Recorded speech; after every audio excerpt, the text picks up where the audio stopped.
Right. Hello, everybody. I don't know if you can hear or see me. It's the first live I've done. Give me some signs in the chat if you can see me.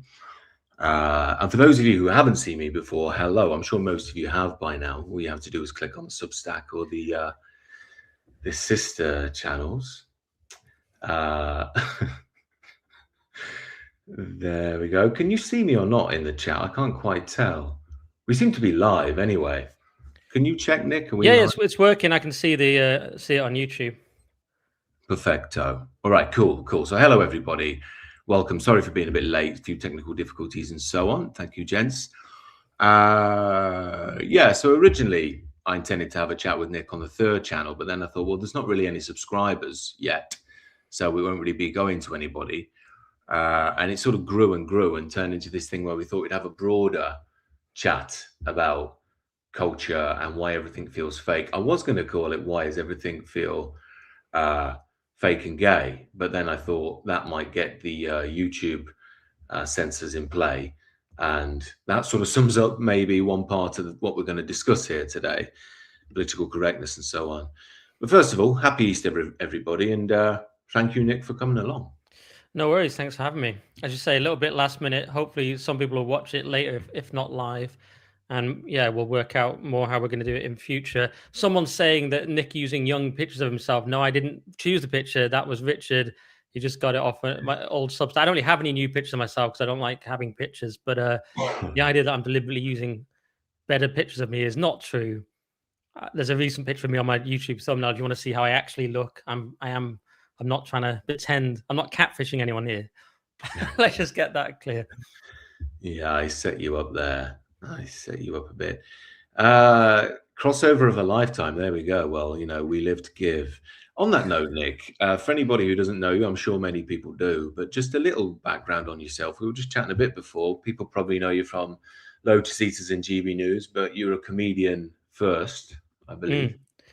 Oh yeah, so I did comedy way back, and sound not that long ago, but 2011, I think I started and did that for about 10, 11 years. But it became obvious more and more that it was just absurdly woke. That wasn't the only thing, but that was a big part of it.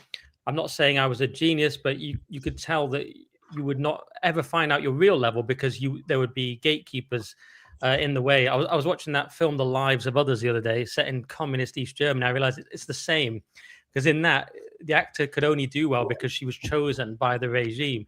And I was thinking, well, it's really not that different in the modern comedy industry. If you had the right views, and especially if you were diverse, but not of opinion, but of hue, that was ideal. So ultra woke and not white, that was the combo.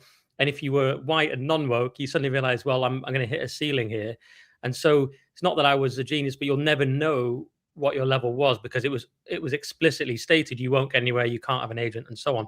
I did all right for a bit. I did all the big clubs, I got on telly, and I did the Comedy Store and all these things. I wasn't one of these fake comedians like that Labour advisor woman who's awful, who was made some shocking comments about the grooming gangs recently. I wasn't like that. I was actually a proper comedian working in the clubs, making a living at it. And most comedians don't stop. The only ones that stop are the ones that were never any good and weren't able to do it. But I actually was doing it properly, but I just burnt out with it, realized I didn't want to do it anymore, especially when lockdown came. It was the first time I allowed myself to not do gigs. And I stopped and I was like, oh, I actually prefer this. And I started writing for Spiked, of all things, who are now sort of libs who attack me. At the time, that was considered like way beyond the pale for the comedy world. But because it was lockdown, I could do things that you wouldn't normally sort of get away with doing in the comedy world. And then you know how it goes. It's just a classic rabbit hole gateway drug. You end up on GB News, then you end up on Lotus Eaters. There's not much further you could go. No, it's interesting to hear this because I always thought from the outside, I mean, like most young people, I had a little look at comedy when I was about 21, 22 and thought, this looks kind of interesting. But I don't know if this is just my view from the outside, but it always felt to me American comedy was a bit more raucous than British. Is that accurate? Yes, American comedy, very different. It's just about, as you say, being raucous stories. When I did gigs in America, sometimes they would laugh at the setup rather than the punchline, and you realize this is weird. It's much more about storytelling and observation, whereas we're much more about surprise and irony and twist, jokes on a twist.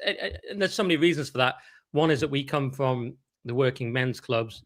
That's where the club tradition comes from. And the other tradition is the Edinburgh tradition of sort of satire coming out of the Oxford and Cambridge unions and so on. Very different background, very different tradition. Obviously, we're very class-based, and it's a culture where you don't quite say what you mean, and it's about irony. America, much more just about saying what you literally mean, and it's a very different type of comedy. We just felt more raw and hardcore, though. I always thought, like you must have, I dare say, be influenced by someone like Bill Hicks when you were starting out. Yeah, I loved Bill Hicks. Before I started, I used to listen to all his CDs, Rant in E minor and all that when I was a student. That was way before I even started. And then when I started comedy, that sort of faded. It was much more about just learning the craft and so on, if it is a craft. And it was less about your favorite comedians. You sort of change who you respect when you do comedy. I used to like people like Stuart Lee, who sort of really foregrounds the technique of it. But the more you do it, the more I had respect for people who sort of hid the technique a bit more, because it's quite hard to be loose and natural on stage. And that's really the goal. And so I had more respect for people who seemed really loose and natural, but were actually, not being, because they're doing rehearsed jokes. Someone says my mic sounds like a tin can. Is it definitely coming through this one? Because rather than the onboard? It sounds absolutely fine to me. One, I can two. hear it Okay. fine. Because sometimes it puts me through the wrong mic, and that's why it all sounds terrible. So just checking, because the chat will complain. It might be putting me through the Mac on board mic, and then it's terrible. But anyway. Yeah. Your mic sounds fine. It seems that people in the chat say it's fine as well. Okay. And hello again to people who've seen me for the first time. I see a couple of people keep mentioning it. Hello. And but I just wanted to make an analogy with music, because I had a very, very short effort of being a folk singer when I was 23, believe it or not. I wasn't particularly good. I think I made it up really to try and impress women more than anything. I didn't really know what to do in my life. And I remember back then, actually, we might get onto this, that, the folk music tradition is leftist, really. There is some small right-wing elements that are very underground, but more nationalistic. But, I remember then like trying to write songs of a sort of social justice nature, and even back then thinking this is just shit, like it doesn't work anymore, and kind of intuitively knowing that. But I just wonder, because the thing is with that music world, I found there was actually some talent there, but they would never really go very far. What went far at the time was people like Ed Sheeran. He was the cliche of the age. It was radio friendly, mass appeal, pop melodies, riffing very gently on the musical genres of the age, little bits of hip hop culture, little bits of folk culture, and so on.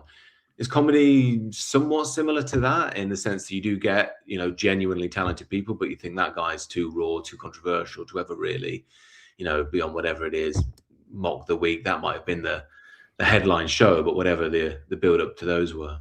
Yeah, you definitely had really talented people who were usually too crazy to get anywhere, and they were too inconsistent. They didn't work enough. Basically, you've got to work very, very, very hard at it. And I obviously was doing gigs almost every night for years and years. And even I was very much middle of the pack in work ethic. People like Jimmy Carr had a business plan, and just the people who did best were actually the people who had proper jobs before they started, like Jimmy Carr. And so they knew what the work level was like. Then you had crazy people like me who just couldn't fit in anywhere, and that's why we were doing it. And then in the open mics, you had properly mentally ill people who just couldn't fit in anywhere in life. But there were talented people. There's also people who do get quite far, like Sean Walsh, who I used to get on well with, who was so talented that he could make it. He then briefly got cancelled during the Me Too movement for a couple of years because he kissed a girl on the dancing show where everyone kisses the girl and most people's marriages break up. Is even called the curse of Strictly, because he did this terrible thing. He was hounded by the media for 2 years and treated horrifically and had like a breakdown. It was absolutely disgusting. But he has eventually managed to claw his way back. But he's someone who's so talented that he basically just tries to play the game, I would say, not meaning any disrespect to him. He's, it's a shame if someone like him couldn't make it because he's so talented on stage. But if you do the wrong things, you can still get cancelled. So there's basically, to answer your question, there's people who are sort of, if they're too crazy and too out there with their views or with their approach, they won't make it. If they're just very talented as a performer and they keep their mouth shut about their real views, or they just happen to have stupid views, then they'll do okay as well. Those are kind of the options. Yeah, I mean, I guess what I'm looking at there as well is a broader, whether there's sort of like a cross-industry dimension to people who exhibit genuine talent but are very messy And you might say they were the best, well, arguably some of the best stand-ups or songwriters or even actors, the kind of, I forget what they were called, but, was it Richard Harris and Peter O'Toole and all those sorts of people?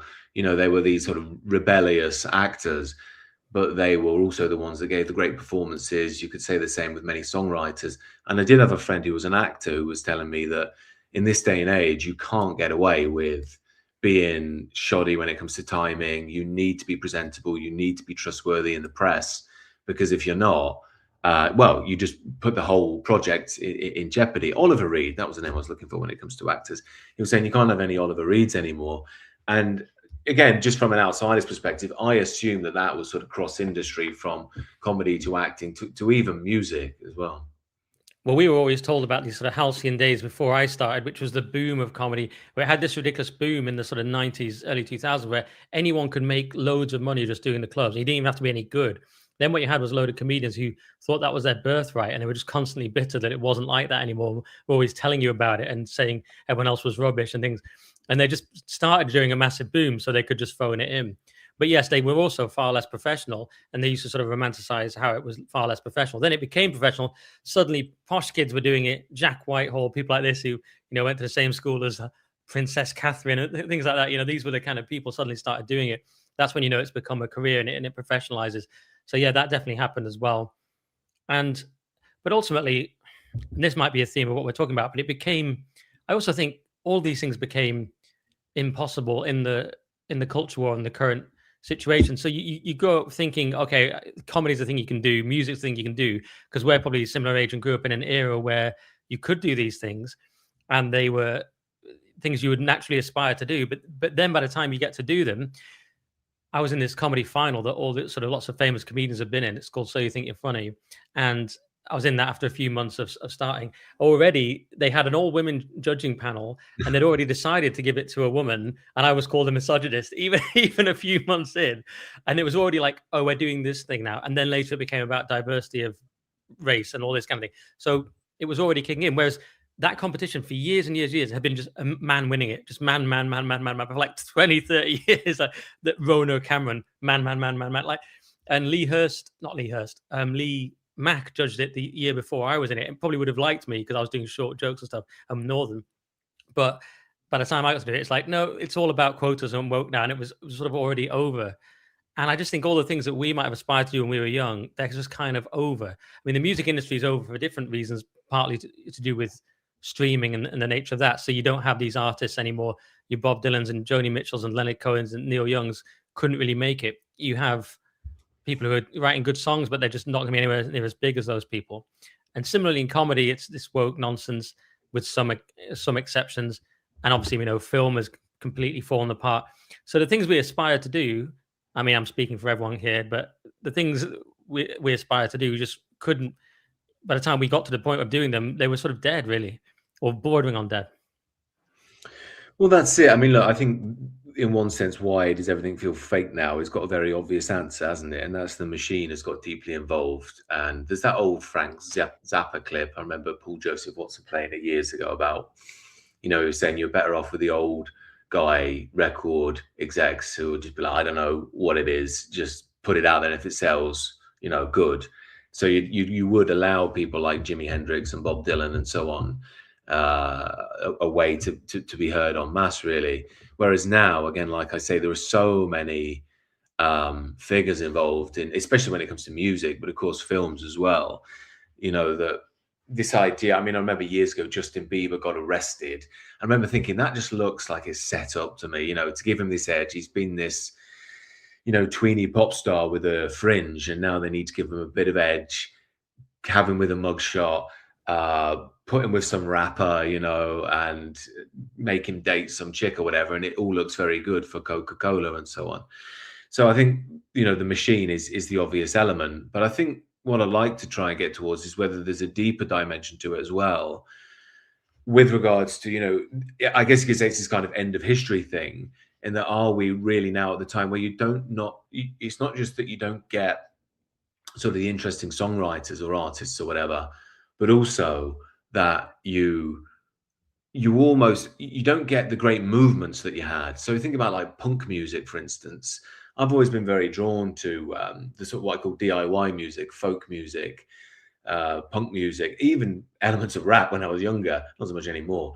But one of the reasons was it was very it's easily accessible, easy to do. You just need a guitar, and it had that direct or almost influence. And a lot of it would just come out of pubs. And there wasn't an online culture, especially in England. You would get people who just hung around in pubs, would drink, talk, play music when they got home, and create bands. And there will be a whole culture of vinyl and albums, which, I don't really listen to modern albums at all, to be honest, but the album used to be a thing. So I guess what I'm asking there is, obviously the machine has got involved and it's sanitized everything, and it doesn't want someone who's genuinely challenging and someone who's actually writing something countercultural. It wants something it can standardize. That's a given. But even beneath that, is there even a genuine authenticity really that can be fostered anymore in the modern world? And sorry to ramble on, I'll end it here, but I was speaking about this in the third channel with regards to Kurt Cobain, that even though he was trying to rebel, and in a sense he did in this very confused and broken way, really, as I said in the video, I think deep down he was a kid who craved the nuclear family more than anything. But my point is here that while he was offering some rebellion, he was still repackaged into the machine in the end. And that was almost the last true movement, in my view, at least, of something outside of the machine. So I've thrown a lot at you there, but if you can riff on anything, feel free. Yeah, well, I haven't seen your Kurt Cobain video yet. I didn't know that was out, but fascinating figure. I mean, one thing that's fascinating to me about grunge is to me, it's a sort of limited, almost cartoonish rebellion. It's solipsistic and nihilistic, but in an economy that's functioning and in a culture with a sort of heterogeneous culture with a good economy. So it's really a kind of very limited rebellion that now seems like a luxury to me in hindsight now. Because like, oh, I'm sad and my parents are divorced. And that is a real thing. It is a part of the decline. It is real. I've sometimes described it as like blue cheese, where it's a mold, but it's a tasty mold, but it is a mold. And you can also look at Fight Club and all that era. And so we were watching these films like Fight Club in the cinema, and they were extraordinary. But of course, they were about nihilism, and we're unhappy and our lives are meaningless, and we want to rebel in some way, and we have to be violent to feel anything. And this is very Gen X. I'm technically millennial, but that is I'm a Zennial, which is the golden generation. But it is nihilistic, but at a kind of level where you still had a massive budget movie. You still had a straight white male director. You still didn't have to put diversity in the casting. It's like Brad Pitt, Ed Norton, David Fincher, let's do this. And it was a very limited. It was like, oh, we're edgy, man, and things are sad. But it's like, yeah, but they're not completely collapsed. The hierarchies haven't collapsed. The West hasn't collapsed. It's on its way in hindsight more than we thought, but it still functions. So and I see grunge as the same. You're saying the last movement. In that sense, it seems like we're saying something similar. And the other thing I'd add, and this also goes back to comedy, is it's the last time we had a shared culture. And there's lots of reasons for that. Technological, because of the internet, versus everyone watching the same thing on the telly. That's a massive difference. And what comedy requires more than any medium is a consensus. You need to know what the established norms are to be subverted on stage, and thus the humor arises, which obviously it's always very dry talking about humor. But what you need for stand-up comedy, you're going around the country and maybe the world to expats and things in Dubai, or Americans, like I say, where it is slightly different. But you should be able to play any club in the country and basically the same jokes work. And if it didn't, stand-up wouldn't work and you wouldn't be able to make money and make a living.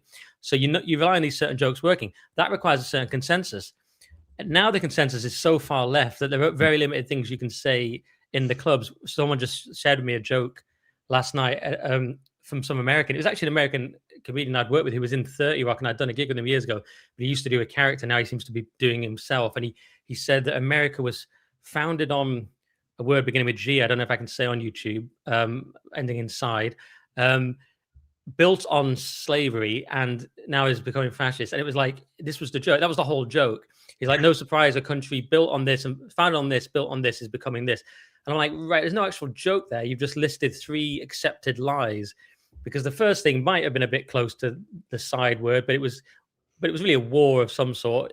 it was a kind of cleansing, you might say, and certainly the country wasn't built on slavery, and certainly it isn't fascist. So it's like, but those are accepted lies, and so the audience laughs. So, and what we have, just to ramble a bit myself, is the thing on, you have Comedy Unleashed now in Brick Lane, and where it's the sort of free speech comedy night. Some haters will say the right-wing comedy night, but it's sort of, that has its own norms. And I noticed when I did that, you could attack the NHS and you could talk about woke, because it's people, it was a specific subgroup that knew about these things and didn't like them or had criticisms of them in the case of the NHS. Whereas your mainstream club, it's assumed the NHS, you better have a very good joke because it's absolutely loved. And all these left-wing assumptions are there. And especially it's young people in London and things like this. So the only type of comedy you could do there if you're not woke is comedy about how you're not, and you're teaching the audience that here's why I'm not woke. Let me walk you through it. What you can't do is quickly subvert it, because the norms in place are all, the norms of the culture. Look at Man United and Ipswich Football Club both apologizing and saying we're inclusive and diverse. A comedy club apologized for something this week and it said we're inclusive and diverse. Why does every corporation, from football to comedy, use these same phrases?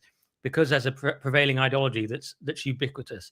So that then reigns supreme in the comedy clubs, and you know that going in, okay, how can I subvert this? You can either talk about relationships and animals and eschew it completely, or you can go along with it, or you can try to subvert it, but you're going to have to do it very slowly, walking people through it. That's a very long answer to say the things that fell apart were all our shared assumptions about who we were, Western values, where we basically agreed on everything. And we might say, oh, but I'm upset about my parents' divorce. But we agree on a huge number of things. Whereas now we agree on nothing. It's white men are evil, the West is evil, the country, we're evil, immigration, we're facing sort of collapse or quasi-collapse. A completely different time, where this is why you get podcasts in my theory, where it's a breakdown of being able to create art and produce things, and all you can do is discuss them. That suggests something is amiss, even though podcasts are interesting. It's a mass kind of reawakening of like, okay, where are we? You got all people talking about the West, Christianity, philosophy, and it's quite exciting in a way to have that for the last 10 or so years. Joe Rogan being the biggest podcast and things, probably not watching him as much anymore, but the idea of people asking big questions about who we are. But that also suggests a crisis where you can't just work with the material. You have to analyze it and say, right, what? And we've both found in our own lives that this doesn't really work anymore. And I gave a decade to comedy more, but I was happy to just walk away. I always thought it's important to just be able to walk away when you have to. My favorite novel is Thomas Bernhard's book, The Loser. And there's two piano players. They see Glenn Gould play. He's so good. One of them goes, right, that's pointless for me, sells his piano to a country teacher. The other one tries to still compete and goes mad and kills himself. So I was like, right, I'm walking away from comedy. Sunk cost fallacy will not get me. It's over. But, we both have tried to do these things, me particularly giving it a lot of time and energy. And then I decided, no, there's no future in this. Very long answer for me there. Sorry about that. No, it's all good. I mean, the thing I thought was most interesting about it is this thing you touched on, which is the key of it all, really. This notion that our shared assumptions have broken down. And it's the same across the board in any of the substrates of culture. Because I think when we had a chat on your channel, maybe we touched on this, but this idea that, any artist needs a convention to riff on. And the problem is that so much of modern art and culture attacks the tradition again and again and again. But once it's broken down, you can only do that trick once. So you go back to some of the famous art pieces like Picasso or whatever, or Jackson Pollock. Now, Jackson Pollock looks just stupid. It looks just like dots on a canvas. But in terms of, I can kind of see what he's trying to get at there. I can kind of understand it's this kind of mess of modernity and the unconscious becoming conscious. And it's genuinely quite good, I think. But once it's been done, it's been done. And I think this is the problem of, art being an example that many people rightly take the piss out of. It is just ridiculous now. I mean, I remember when I first moved to London, this is years ago, and I was dating this Italian girl. And I remember thinking, she's Italian, a bit classy. I'll take her to this art gallery, which was in Bermondsey Street, which is just near London Bridge, and going in, and it was a Tracy Emin exhibition. And it had like a period blood and a used tampons. And I'd be like, shit, this girl's going to be thinking, what's wrong with this guy? Like, why is he showing me this stuff? But I remember looking at it, when I went home after the embarrassment of thinking, well, I screwed that date up, But I remember thinking afterwards, that's just disgusting. Like, there's nothing clever about that. There's nothing genuinely transgressive. This is just ugliness. It's just ugliness for the sake of it being ugly. I don't think anybody walks in, they're like, oh, I'm so offended. The reaction people have is either, oh, how interesting because I'm a leftist and a feminist, and isn't this, bringing the sort of hidden feminine into the light, or just normal people like me that would just be thinking this is just disgusting. It's not saying anything, it's not offering anything to the canon, and so on. And the reason I'm saying that again is because when we have this shared standard, which I would argue is and was the tradition that would offer the moral centrifugal force of all art, of all culture, and so on. And really, art is that language that interacts, you could say, with the spirit and the individual, and acts as a sort of guide for the culture. Sometimes subversive, sometimes not subversive. Sometimes it's mainstream. But the point I'm making ultimately here is, do you think that we've genuinely lost those shared assumptions, or do you think it's been managed away from us? Because when you look at the culture industries like the BBC, especially comedy on the BBC, which I just don't even watch. I mean, it's cliche to say it's pathetic at this point because we all know it's pathetic. But do you think it's been manufactured out of us, engineered out of us, or there's something deeper going on? Very interesting question. For the person that said I was hogging the mic, watch my interview with Richard where I barely speak. This is a slightly different format. Interesting question. I mean, when you're talking about art, I always think of Duchamp, Reinl.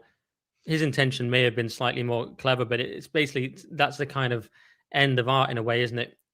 After that, it becomes shock value. There was that documentary series, The Shock of the New, and I always pit that against Roger Scruton. I may have said this to you last time, why beauty matters. So there's the idea of beauty, which is eternal, which is sort of seems to be roughly the same. There's always beauty. We sort of roughly agree on what it is, and it's hard to achieve. So that's the kind of through line. Then there's the shock of the new, which is all about just obviously the latest thing, and it's very temporary and shallow. So when you say, have they managed it away? Partly it is technological, as I say. How can, on the internet, how can, everyone's in their silo, so how can you possibly have anything shared? I'll have to think about this question of whether it's been managed away. This obviously everything's been managed away by the current prevailing ideology, hasn't it? And obviously the people are incredibly unhappy with it, which hence almost all the problems we have at the moment. They're trying to cling on to this system that is incredibly artificial. So yes, you might have something in there, and the fact that people still like the same things. We know when it comes to films, oh look, they stuck a white man in it, or the recent Game of Thrones spin-off, oh look, it was a big white bloke who was trying to be moral, and lo and behold, people liked it. So people are, yes, you're right in that people still like the same things, but they deliberately won't give them to us.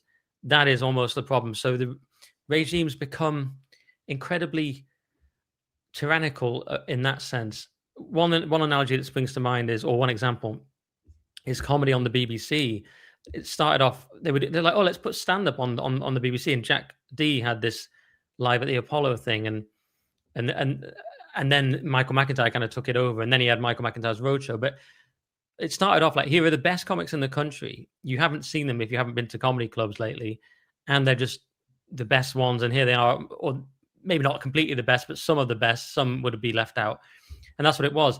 Then quickly the BBC realized, this is good, cheap entertainment. That's what they first realized. Then they realized, oh, hang on, this is too good not to use for social engineering. This has a massive audience. Lo and behold, they stick a load of diverse acts on. Eventually, we get people who can't even physically speak. And I'm not even joking. And then it ends up on BBC Two instead. And then the ratings fall apart and they've destroyed it. And even the agents will complain, well, they've destroyed this show. It doesn't make any money. My acts can't get any money. It started off paying well, and you tore off the back of it. You did it once, you would tour. Then it became, you got some money, no one cared, your life didn't change. Because they destroyed it, because the BBC and things like this, they think we want to socially engineer. And this goes into the whole thing of woke movies, where the conventional wisdom from a sort of lefty will be, oh, well, the bottom line is still money, it's still capitalism. Provably not true, because they constantly lose money and they carry on tanking. Maybe very recently it's starting to change slightly, but they carry on tanking. Why do they keep producing these movies then? One reason is perverse incentives, that the people in the structure, the creatives, they are incentivized to be woke because all their peers are woke. If they want to go to another company, they have to prove their woke credentials. It doesn't matter there's small geezer on the board going, well, why didn't this make any money? He doesn't come into it because he's not making the films. And eventually, at some level, he may come into it. But this person, let's say, gets sacked. They go to another place where they sort of fail upwards and they say, look at my woke credentials. So that becomes a kind of perverse incentive and self-fulfilling. So that's where we are, where I think you're absolutely right. We still want the same things. There's only certain stories. And this is why Christianity resonates as what Tolkien called the one true myth. There's certain structures, you know far more about this than me. There's the hero's journey. There's all these things. These seem to be fairly well set in stone. And any subversion from them. So all movies we see now are just like, it's just ideological. It's just, okay, that one's black. You've changed that one to a woman. And now it's all, I mean, look at I'm sure we're all dreading the Greta Gerwig Narnia adaptation. I've just read all of Narnia. I'm just on the Magician's Nephew. I read them in that order with that one last. And they're so good and you dread what they're going to do to it. But all it is like, oh, look how woke we are. And that doesn't work. It doesn't work artistically because it doesn't tell a story. You're foregrounding the ideology. And that's not art, because art just calls out and appeals. I'll finish in a sec. If you come up with a good joke, it's usually the one that you didn't have to think about. When Roy Orbison wrote Pretty Woman, it came straight out. Paul McCartney dreamt yesterday. Songbird was dreamt by Christine McVie. It's a great song. She dreamt that. So art tends to just be there as it is. It tends to have its own rules and demands and doesn't really care what you think about it. You may like this joke, but no one laughs. And so this is the one that works. You may like this song, but this song is one that resonates.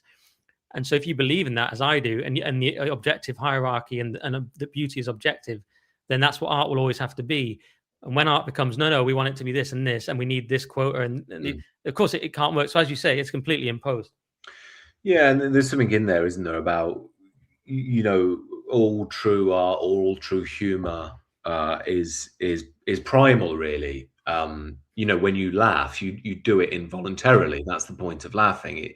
You have that spark. And it's the same when you appreciate a good song or whatever else. It takes you in. And clearly there is this great managerial drive to have the, quote, right jokes that lead to the right outcomes. But that's really, in many senses, it's completely outside of what the true nature of art is. And I couldn't help but notice someone in the comments said England is dead. And I thought it's interesting hearing what you're talking about. And when we consider that, because what we're really speaking, I mean, England of all places is so famous for its art, for its culture, for the inner life, if you will. And it's clear that there is a massive correlation between these two things. Our cultural life has gone. I also think there's something to be said for hierarchy. Hierarchy's been removed and mass culture comes in.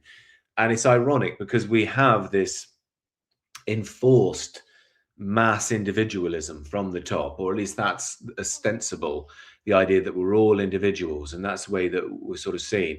But as you're gesturing towards with this idea of the lack of a meta-narrative or a monomyth, our culture once had to almost unify us, connect us with our ancestors, our culture, our history, and where we're going in the future, as well as with the divine path for those who are interested in that. While we once had that, it's been replaced by this mass individualism, which is really just mass conformity. And I mentioned briefly before, this idea of Morrissey gave a very interesting interview. It went sort of semi-viral about, when they speak about diversity, what they mean is conformity. And I was thinking about this because I was just, when I was sending you a message on Twitter earlier, I looked at one of your posts, which was very interesting. I'm just looking at it now. You said there's basically a load of youths in it breaking into a Sports Direct in London, I guess. It might be, is it Clapham, somewhere like that? And what I thought was very interesting about this is they're breaking the door down of this Sports Direct, but they're all dressed in black uniformly. And I thought, God, this is really odd, because I looked at one and I Googled it, put it in Twitter after, and I looked at this one with the youths in Birmingham. They're all wearing black as well. Now, you could say it's their school uniform, maybe their school trousers, but it's the coats. You obviously get to choose what you wear. And then I just, because I noticed some other stuff went off in Clapham the other day, these teenagers in McDonald's, they're all wearing black as well. And you can see this kind of dead mass conformity about it all, There's this total lack of life, which is now bleeding out into this culture, this broader UK culture, which is supposed to give us diversity, but creates this cookie cutter human being. Yeah, and I hate to keep going back to comedy because normally I never talk about it, but you've asked me about it, and now it's on. I've sort of it's the can Go of ahead. worms. Well, it's suddenly I was thinking when I was younger, you mentioned Bill Hicks. The whole notion of the comedian was the lone gunslinger. I mean, he even had imagery in his videos where he's an actual outlaw, and you could say it's a little bit cringe and stuff, but it was very much about the loner and the weirdo, and you're facing the crowd alone, and you're outside of that. Then it became in this woke era about conformity and groupthink and aggressively cancelling anyone who didn't believe the exact political thing, whether it was trans, Palestine, any number of other things. You had to have a certain, and maybe you are Palestine over Israel, but the point is you had to have a set view on every issue, which was always the far left one. And it became the exact opposite, and it became unfunny people, lots of them women, monitoring the situation, the HRification of comedy. It was supposed to be about crazy individuals, Sam Kinison, who of course influenced Bill Hicks. It was supposed to be about nutters who couldn't do anything else, who were completely mad in their own way. And when I started, there's plenty of those people on the open mics and stuff, but they often couldn't get anywhere, as we were discussing, as you asked me about at the very start. So yeah, there is that point. When I'm watching those kids, as you say, it's a uniform of UK aesthetics, isn't it? It's probably a gang thing. It's when you see them, they wear the black tracksuit bottoms, always kind of weirdly tight, maybe a puffer coat, maybe a mask, or some sort of hat. And is it just criminality, or is it their uniform? Are they just trying to hide from the police? I don't know, because they're also filming it and putting their faces on. So I really don't know. But you're absolutely right with Morrissey. It's an obvious point in a way, but he puts it eloquently. But there's no diversity of opinion. There's no diversity of people. It's only different looking people saying the same thing. And Morrissey catches some people off guard because he was very good looking when he was younger, and he kind of could have been a sort of pop star, but he clearly never related to that at all, and always thought of himself as completely weird and outside of it. Even though you might look at him and think he's quite successful and very charismatic, but he just has always been someone doing his own thing, completely outside of the mainstream. And that's why that's why the left all panic and say, oh, I like the Smiths, even though Morrissey's become a dickhead, or whatever they have to say. But actually, he's always been the same. He's always cared about the working class. He's always thought that the English are a distinct people, and the Irish and these groups should be celebrated. And that's completely anathema to the left. So they've never understood him. But yeah, I don't know. I don't think I've added that much to your individualism point there. No, it's all good, because it brings me to the next interesting point, and this is a question I've wondered and never really been able to ask anybody, because they've never had a deep interest in stand-up comedy. But following on from this idea of individualism, I also saw someone in the chat a minute ago said this is a recording. It's not recording. There you go. You see, we're both here live and direct. Are you in London? Is that where you live? I'm in London, sadly. Yeah. People will say anything, won't they? People just say mad stuff on the internet. They don't think any of us are real. Exactly. Or your MI5. That's the one I've had before. Oh, yeah. This guy's MI5. Well, maybe Matt Goodwin. I'm not sure about anyone else. MI5 is quite cool. I think a kind of Bond vibe, but unfortunately, I'm not. But anyway, the point I was getting to there is, this is what's interesting about Morrissey, but there is this, you could say, shift for people who were, quote, on the left, like Morrissey, and he's moved over to more right-wing positions, arguably even nationalist positions. But I think what you're talking to there is something very important, and that Morrissey has always been meta-political and was an individual. Whether you like him or dislike him, he is who he is. And that is something very authentic and rare in modernity. And you're not always going to like everyone who is who they are. But this brings me back to what I wanted to ask about Bill Hicks, because I always had a bit of a pet theory that he was way too raucous and radical. Some of the stuff he used to say would be cancelled in this day and age, even if he was, because he was hardcore leftist back then. But it was more countercultural to be leftist at that time. By the time he was, well, if he'd lived, by the time the sort of 2010s came around, I always had the theory that he would have moved towards a sort of, well, Alex Jones position. I know there's that theory that Alex Jones is Bill Hicks and all that. But yeah, what's your thoughts on that? Do you think Hicks would have moved away from that sort of, leftism, Chomskyite leftism, to more of a, anti-woke position? I think absolutely. That's for sure. Oh, absolutely. Yeah. He would have been like Alex Jones. He would have fit in perfectly on InfoWars. I mean, he's from Texas, wasn't he? And they'd have fit in perfectly there. He definitely would have moved across. One indication of this is he was always playing to sort of rowdy crowds in like Southern America, rough gigs and stuff like this, where you have to be quite, you might actually get killed afterwards. And so a lot of his comedy was kind of like up yours to those people. And this is why he had that joke. This waitress comes up, "What are you reading?" He's like, "No, sorry, what are you reading for?" And he's like, I don't know if I've ever heard that before. Like, not what are you reading, but what are you reading for? He's like, I guess one of the top reasons would be so I don't become a Waffle House waitress. I don't know. That would be like, so like the point, I've Englishified the joke, but the point is, he was amongst these kind of people. And I've grown up with these people, of course. I have an affection for them now, but you're the only one who reading at the school or whatever. So there is there's that sort of alienation. You're this sort of slightly intellectual person coming out of a non-intellectual background. And that was where he was coming from.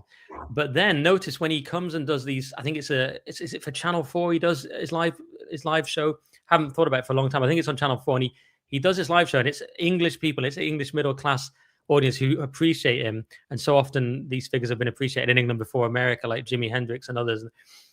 Bill Hicks was appreciated in England first before America, and they really got him. And notice on that one, he starts going on about Goat Boy for ages. And he's just riffing. A lot of that stuff, you can tell which stuff's prepared. He's got jokes which have long act outs and things that are very well done. But this Goat Boy stuff, he's riffing, like, because he's looking at the audience and going, and this is very much confirmed by his biography, it's too comfortable and too cozy, and they agree with me. So now I'm going to start talking about Goat Boy, because that's something they're probably uncomfortable with, which is a weird sort of Dionysian quasi underage. Like, I don't know. That was pretty creepy. Even back then, when listening to it, I was like, this is pretty off the wall.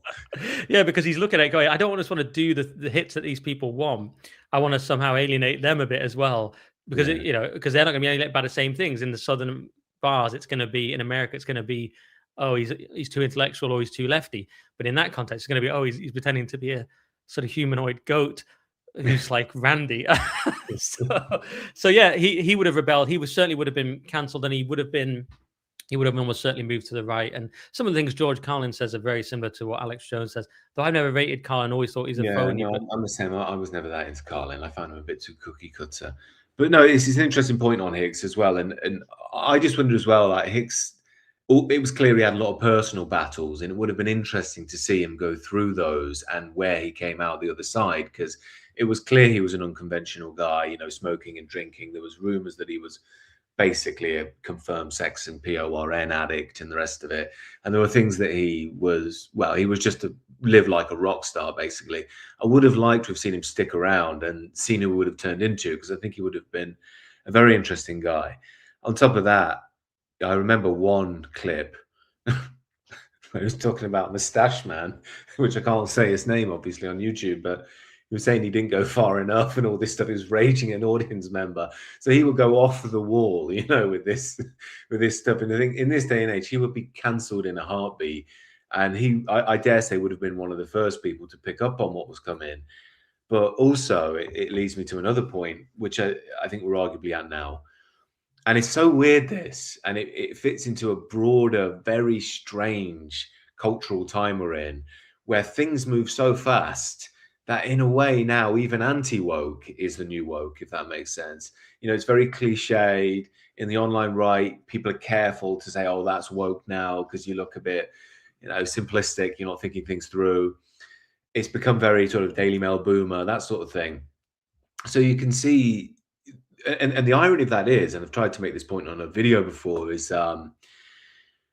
you will find that woke is still a problem, and it is still making such a mess, and there are real issues beneath it. But you can see the anti-woke thing's now got corny too. So we're kind of in this new space, which I don't really know what it is yet, but it's somehow not so focused on the cultural issues, but more on the hard geopolitics, the harder issues of demographics and so on.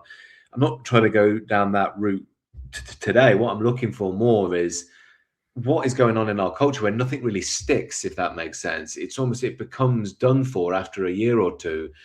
And just as another example of this is Jordan Peterson. The other day I came across a Jordan Peterson lecture, and I was listening to a bit of it just for old time's sake, because, when he came out, he was so fresh and everyone was really into him. But I was listening to it and I thought, oh, this is aged. This is really aged. And it was only, 7 years ago he was doing this. And you can find stuff from 20 years ago that's still very fresh, especially if you're interested in spiritual pursuits. So what is that as well, where things can be very fresh, but then they're almost gone? And just one final example is the big one, Charlie Kirk. I mean, 6 months ago, one of the most insane things I've ever seen, shot live. And I remember I was on holiday actually with my wife, and I just checked social media, and I was like, you're not going to believe this. And we were watching it after, a few minutes after it had happened, watching the reaction, clips everywhere. And now it's almost forgotten. It's like it just didn't pierce the veil of that sort of hyper reality, if you like, and really land. And nothing seems to. We move on to the next thing. Yes, very interesting. Yeah, I was devastated by that event, and now it's into everyone just going, "What's his wife doing? It wasn't real. Who actually did it? A certain Middle Eastern country did it," and so on. It gets very silly. But yes, fascinating about Peterson, isn't it? You sort of one starts with Shapiro owning college students. Everyone starts with their gateway drugs, and you start with Peterson, and then you sort of go beyond and see the limits. And I do think they've been undone by. I'm not someone who's massive on that Middle Eastern conflict. I do think they've been undone by a sort of extreme bias on that. I would say that's sort of bordering on inhumane, or is inhumane, with both of those people you've mentioned, Shapiro and Peterson. And I think that is a problem. I also think at that scale, people will just see who you are, good and bad. And we've seen recently with certain characters in British politics that if you're a shallow person who's basically arrogant and quite unpleasant, that will come out. And you can't really hide who you are at scale. Sometimes I think you can. Sometimes I think you can't. Look, Candace Owens on her own, very appealing, but in some ways, people like a good presenter and so on. But obviously, he's just gone down every possible rabbit hole without the sort of restriction of being on Daily Wire. So you kind of see, you'll see who they are at that kind of scale. And Peterson is someone who people saw the good in him, which was actually cares about young men, seemingly actually addressing the problem of hedonism and endless license and no responsibility, the demonization of white men, of working class men, when he always talked about the men working on the infrastructure and nobody cares, and the bloody feminists and they're keeping the lights on and all that kind of thing. And that was and that meant a lot to people because it's like no one had spoken up for those people. But then whenever he stepped into politics, he was actually quite bad because it wasn't really his domain. He was good on sort of archetypes and all this and why Pinocchio's like Jungian and stuff. When he got into sort of politics, he'd do things like endorse Mike Pence or say that Kavanaugh should step down, and these were absurd positions, because he didn't really get it. And that is quite common. And you look at Elon Musk, clearly a genius. Anyone who thinks he's not is an idiot, because you look at what he's done, and you look at some of his past test scores that he got and things like this. The sort of Elon Musk's thick brigade are absolute midwit idiots. But on politics, he's just a bloke. He's just a bloke mouthing off. He doesn't really know anything. He says lots of mad stuff. Some's good, some's terrible. It's classic Daily Telegraph boomer stuff, isn't it? That's the problem, and it's ironic because, like you say, he was so on the button when it came to connecting with young men who were completely disenfranchised and forgotten, and they felt, that they just didn't have a place in society. And like you say, had a genuine emotional connection with them. And it was a tragedy the way it ended, really, when you look back, because he was swallowed, as other people have been recently, you could say, by that Shapiro machine, and he lost so much credibility there. It split his audience in two. I think I saw someone earlier today talking about Peterson and, saying he's now infamous for that "give him hell" Netanyahu comment, which is going to be hard to live down. And it was said, I would assume, in a moment of exasperation and emotional intensity, but it did split his audience down the middle. And he sort of never came back. It feels a bit to me that Peterson was one of the only people who did sort of pierce through the hyperreal and did connect with people and genuinely pointed them towards something transcendent. But also with that, it also feels like Peterson's race has been run in some sense. He whatever his role was in the Western world or the Western awakening or whatever else we call it, it feels like that's done now. And what really is left for him to say at this point? I think the culture's moved on, the society's moved on, and it may be better for him, to go back to sort of the metapolitics stuff, because he's earned a shed load of money. I don't know. Isn't the rumor that he's very, very unwell again? I don't know the From actual mold. His daughter claims that mold has done it. Yeah, it's very, very strange. They get a bit wacky though, don't they? Like, you never know what they're going to say. Sorry to interrupt, but one thing I noticed with both of them, it's always so bad. And I think, like, is it always that bad? It's like, oh, my knees ache and I'm going through depression and I can't walk out the door because of my agoraphobia and I'm having some issues with my autoimmune. You're like, God, is it really all that bad all the time? Or are you just that personality that perhaps is very sensitive and you take a lot on? Because we all have our challenges in life, but it just always seems to be just bad, you know? Well, yeah, Principled Uncertainty says, I think Jordan's the only man to be molested by his daughter. I was borderline on whether I could say that, but it was just too funny. Yeah, look, I mean, it's a weird, my theory on that is that she just enables him because they're both the same kind of crazy. It's just a theory, but because I'm someone who's quite neurotic and I can see high neurotic people and they've both got like food things. And she just backs him up instead of going, "Oh, you're probably fine." She's like, "Yeah, you shouldn't eat apple cider vinegar; it'll kill you," and all this kind of. So I do wonder what's going on. Partly it's psychological.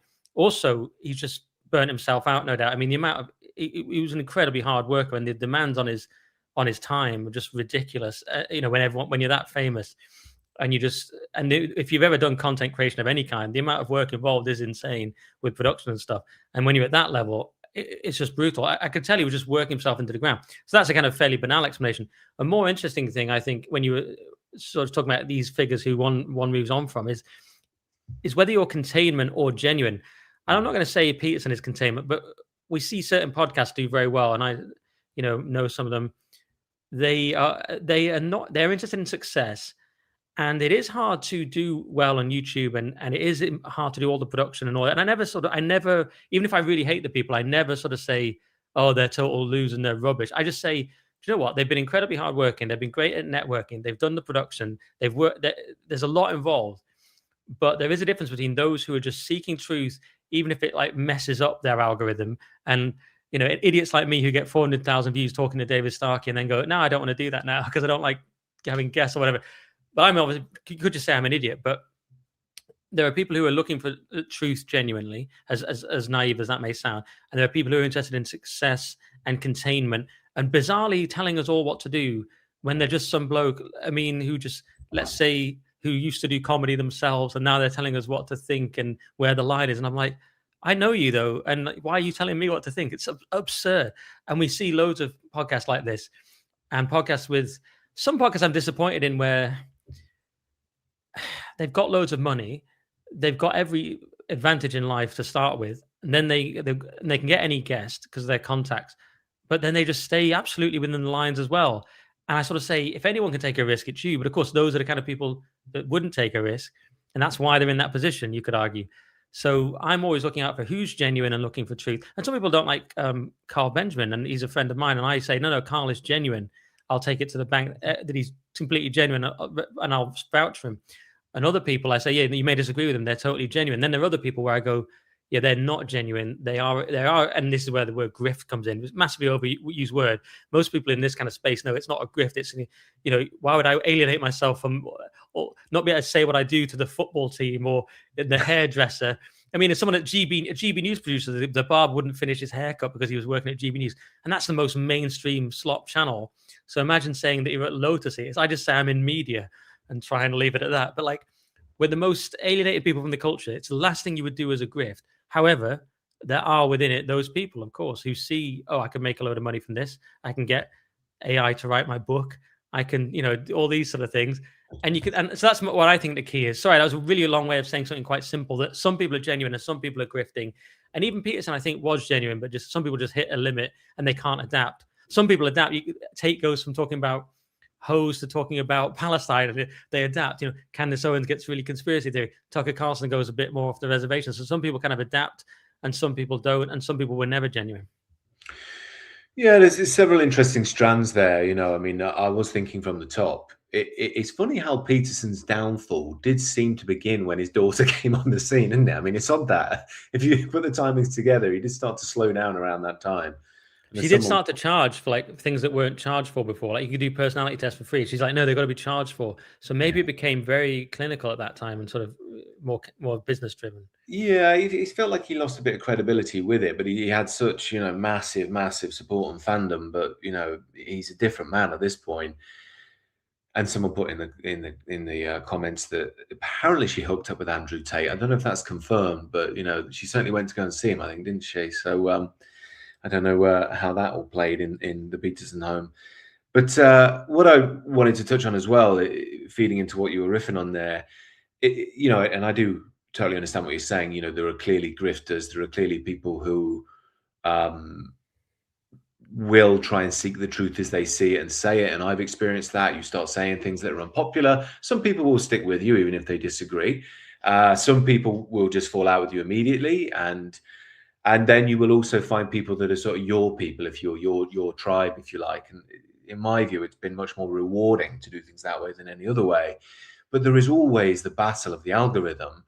And I was saying this to someone the other day, just a friend, and he was asking, well, what's it like, having to upload a video every day and that sort of thing. And I was like, well, I kind of have to, really, because if you don't, the algorithm forgets you, and then the other channels don't grow, and blah, blah, blah, and everything slows down. So the main channel, though, I obviously like doing it, and I try and always say what I think is true and so on.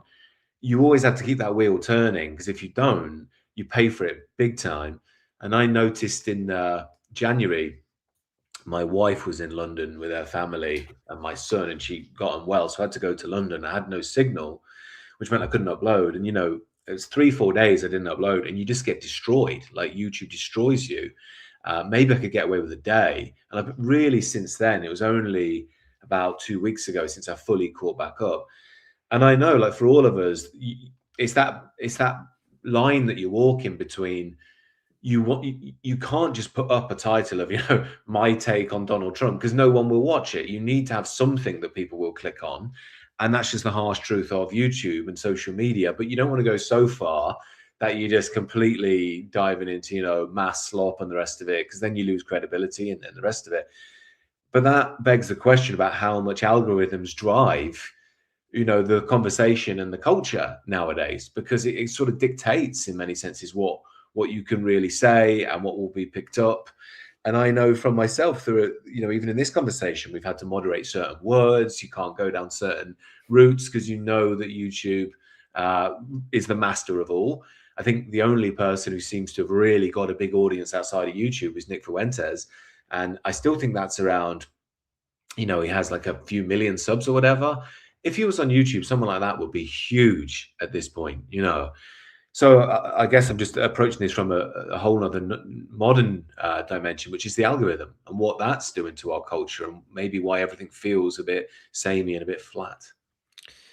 Yes, the algorithm is always a problem. And you and Carl, actually, I think, have either lucked out or relied on pure talent, because you guys don't do a lot of the stuff that you have to do. You've said to me you're not great on tech. I'm not saying I am either, but Carl doesn't really have like great pictures or anything. But he's been doing it since 2013. And I think you're a bit similar to him in that you both just great at the actual content, which is talking. And I sometimes say to you, how do you come up with so much good stuff? But you just always got something to say, and you haven't had to bother with the other, because you started and immediately got views. So my theory is you just started and you have found you could just talk and it flowed and it worked. And Carl's the same. And I guess that is just talent. Therefore, you perhaps haven't had to engage with some of the slop aspects. To some degree, I'm like you, of course, because I sort of punch above my weight, shouldn't really be able to get, because given how haphazard I've been, I shouldn't be able to get the views and paid subscribers I have. But I have to engage a little bit more with the slop and the pictures and the titles. And AA is always talking about it. He puts it through his slot machine and stuff, Slopinator. But he'll do not bother with pictures and things. He thinks it's lame. But then it's a strange claim you're making, because then you're going, well, this is what's required. I'm going to deliberately make it rubbish. That's a bit like comprehensive school mentality for me as well. So I'm sort of, is that cool to sort of do it badly? But this is a bit too technical maybe for people to care about. But the broader point that, yes, the algorithm dictates. It wants you to have a certain title, a certain pictures, certain topics, and certain regularity. If you don't even post on X for a day, sometimes I don't feel like posting when I'm busy. Yeah, I noticed you get nothing on your post, and then people kind of repopulates the more you start posting. I was like, this thing wants me to post literally all day, and it'll punish me for like a half day off. And I'm like, this is 6 a week, so we are being ruled by. And maybe Heidegger would have something to say about this. He says, not knowing anything about Heidegger, but I feel like it's some sort of we're being ruled by technology, that kind of thing. There's definitely an aspect of that. We're being ruled by algorithms. That's undoubtedly true. It's like a 1970s sci-fi movie, isn't it? Like the algorithm. Yeah. Rules over us all from the top and dictates how we live and work and so on. And we all have a line within that, as you're saying. My line is very different from Trigonometry, who had on Lily Phillips. Is that her name? It wasn't Bonnie Blue. I think it was the other one. The Lily was like, nothing on earth would make me have this person on my channel. But once you're in the, I used to work for, I started work for a podcast years ago, just doing copywriting called London Real, and they just got to the point where they just wanted the biggest guest, and like the people who work for going, well, hang on, this used to have a certain ethos, now it's just slop. Who's this guest? And it became pure numbers. You can see how you get enticed by the numbers, because the algorithm wants you to feel bad when it goes down. You go, oh no, I hate myself. Oh, it's gone up. Oh, I'm great. And so you can see how you get into like the pure chasing of numbers. And at the high level of the sort of massive content creators, not in the political world, these Mr. Beast type people, every second of the video is manipulated to make you watch. And that's the whole thing. It's there to make you watch it and nothing else. At that point, you go, what was the point of all this? This is a video whose sole purpose is to make me watch the video. Yeah. Also, like, I don't know if you've seen these ones where they're like made by the YouTube pro guys, and they have these huge channels, but the videos are freaking unwatchable. It's all quick cuts and speaking in your face, and they're moving around and jumping around the screen. They drive me absolutely nuts, but they must work for someone out there. People must click into them, and maybe Zoomers. that's the way it goes. Yeah, Zoomers and below. Yeah. They just and they need constant stimulation. Yeah, that is how it's constantly hooking your attention, and it's always updating. I heard something about it the other day, like it's no good. Oh yeah, I got an email from one of these sort of companies that is trying to always sell you software and things, and it said like the 4-part hook you need to hook people in within the first few seconds. I was what? Yeah. And there was 4 parts. I was like, I've got to do this, and this. I was like, that's insane. I'm just gonna say hello. I think it's insane. Yeah, that's where you need a bit of the AA mentality, though, isn't it? Because you need to push back against that, because you'll just lose all your authenticity. I did notice his titles have spiced up a bit recently, though, and I think he might be using vidIQ because they. No, he is. He is. He admits it.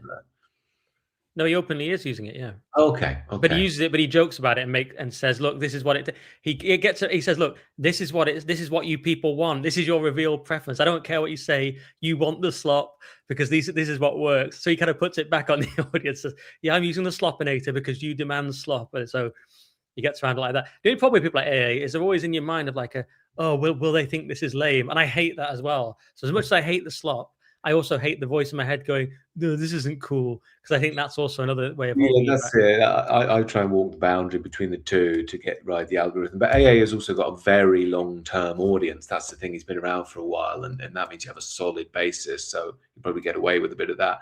Someone in the comments mentioned History Debunked. I mean, he's the ultimate anti-slob, surely, because he's so old. He don't know what's going on.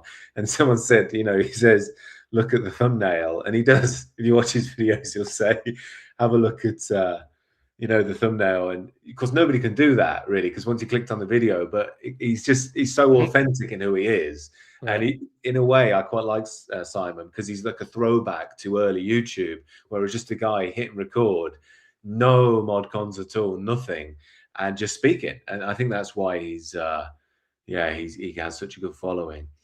Someone's saying I'd be good at the Winston Marshall style interview. Thank you. It's a very nice comment. I'm not going to read all of it because it's too complimentary. But the thing about that is, I did start doing that. I got 400,000 views for Starkey, then I stopped because I don't, and 230,000 for Carl. And I was like, I don't like asking guests. So I've stopped doing in-studio interviews, which is stupid. But the reason I'm just going to reply to that is the thing about Winston, perfectly nice guy, but his dad is, I hate to call out people by name, but I'm doing it now. His dad is Paul Marshall, who everyone wants to be in with because he's the backer of GB News, Telegraph, and Spectator.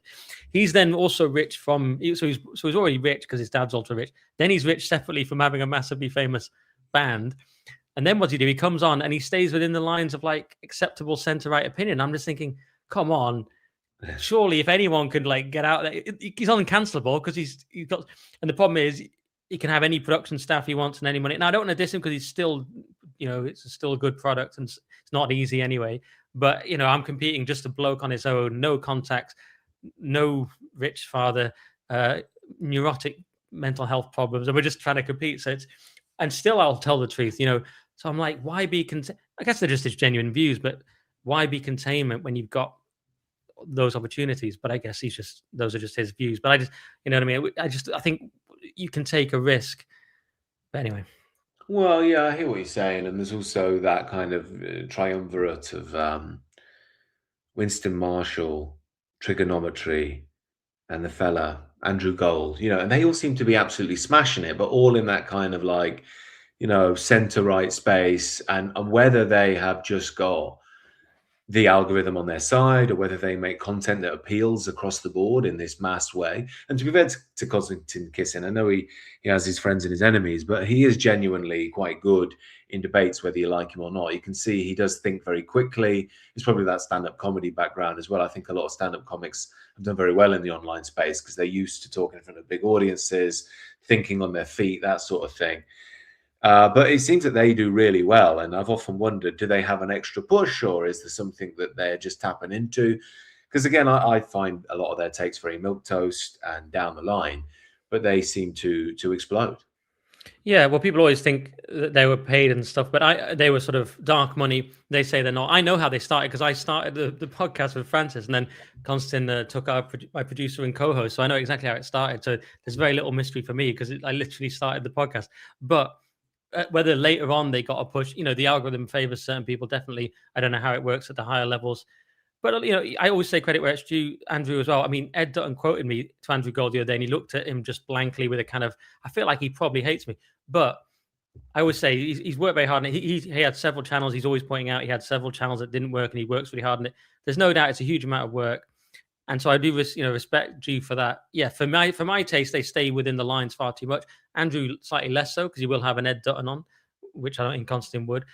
So yes, it's I respect the sort of the hustle, but I also don't like I think you should just be able to tell the truth. I hate gatekeeping. I hate staying within the lines and all that kind of thing. Of course, I've done it while at GB News. You had to do it with Ofcom. You had to, because you're on the telly and you're Ofcom regulated. And also you had to try not to get sacked by GB News. So I couldn't go as far as I do now. Now I go a lot further because I can't be sacked, because I don't think Carl's going to sack me and I'm not going to sack myself. So yeah, I think it's interesting as well. Like, the personality goes a long way, doesn't it? And one thing I've noticed with Konstantin Kissin and the Andrew Gold chap is they both seem, they want to be in the sort of mainstream conversation, but that really wouldn't appeal to me. I remember one commenter once said, "You like the sort of guy that comes down from the woods every day to do a video and then goes back." And I was like, "That's perfect." I don't like being recognised in Sainsbury's, so I've gone mask off for a few times now, and maybe it will happen. But I'm not the sort of person that I do like being anonymous and so on. And I think some people are more confident, comfortable. They want to be on the big channels, and they like it. I feel more comfortable being a bit more on the sidelines, dipping in and out, really. Another thing that we touched on there was, this Paul Marshall fella. But that brings another dimension to all of this. And this is more the left-wing argument, but billionaires and the people who have the money to fund these sorts of things, of course, they are a massive influence across the cultural spectrum, because, again, I mean, you could say in some senses Paul Marshall's small fry with regards to some of these people who are just huge figures when it comes to funding mainline media channels or online spaces, or all forms of cultural output, art and so on. And that brings us back to the question of not wanting any of their quote products, and it's sort of an ugly word, but not wanting any of that to be too controversial. You have to stay within certain guidelines. You can't push too far here, you can't push too far there, which leads to this standardized culture. If I'm honest, I think that's across the board, but it might be worst in music.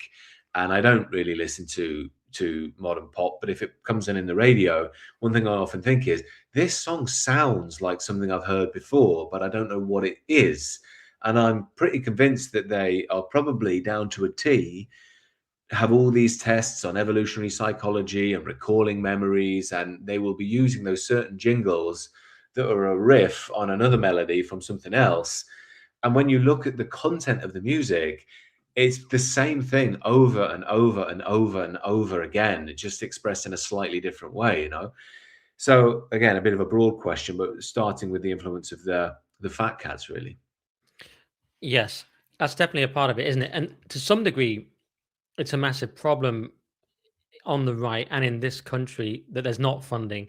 And people talk a lot about this, the gulf in funding between what Bill Gates's wife is prepared to spend on political donations versus anyone on the right. And it's quite comical what someone on the right thinks is a donation, and it's just tiny. And this has been a big criticism, that they're not playing seriously and they're not funding, and they're up against the entirety of Hollywood and all these things and the whole culture industry. And then we're like, oh, I'll give you a little bit of money.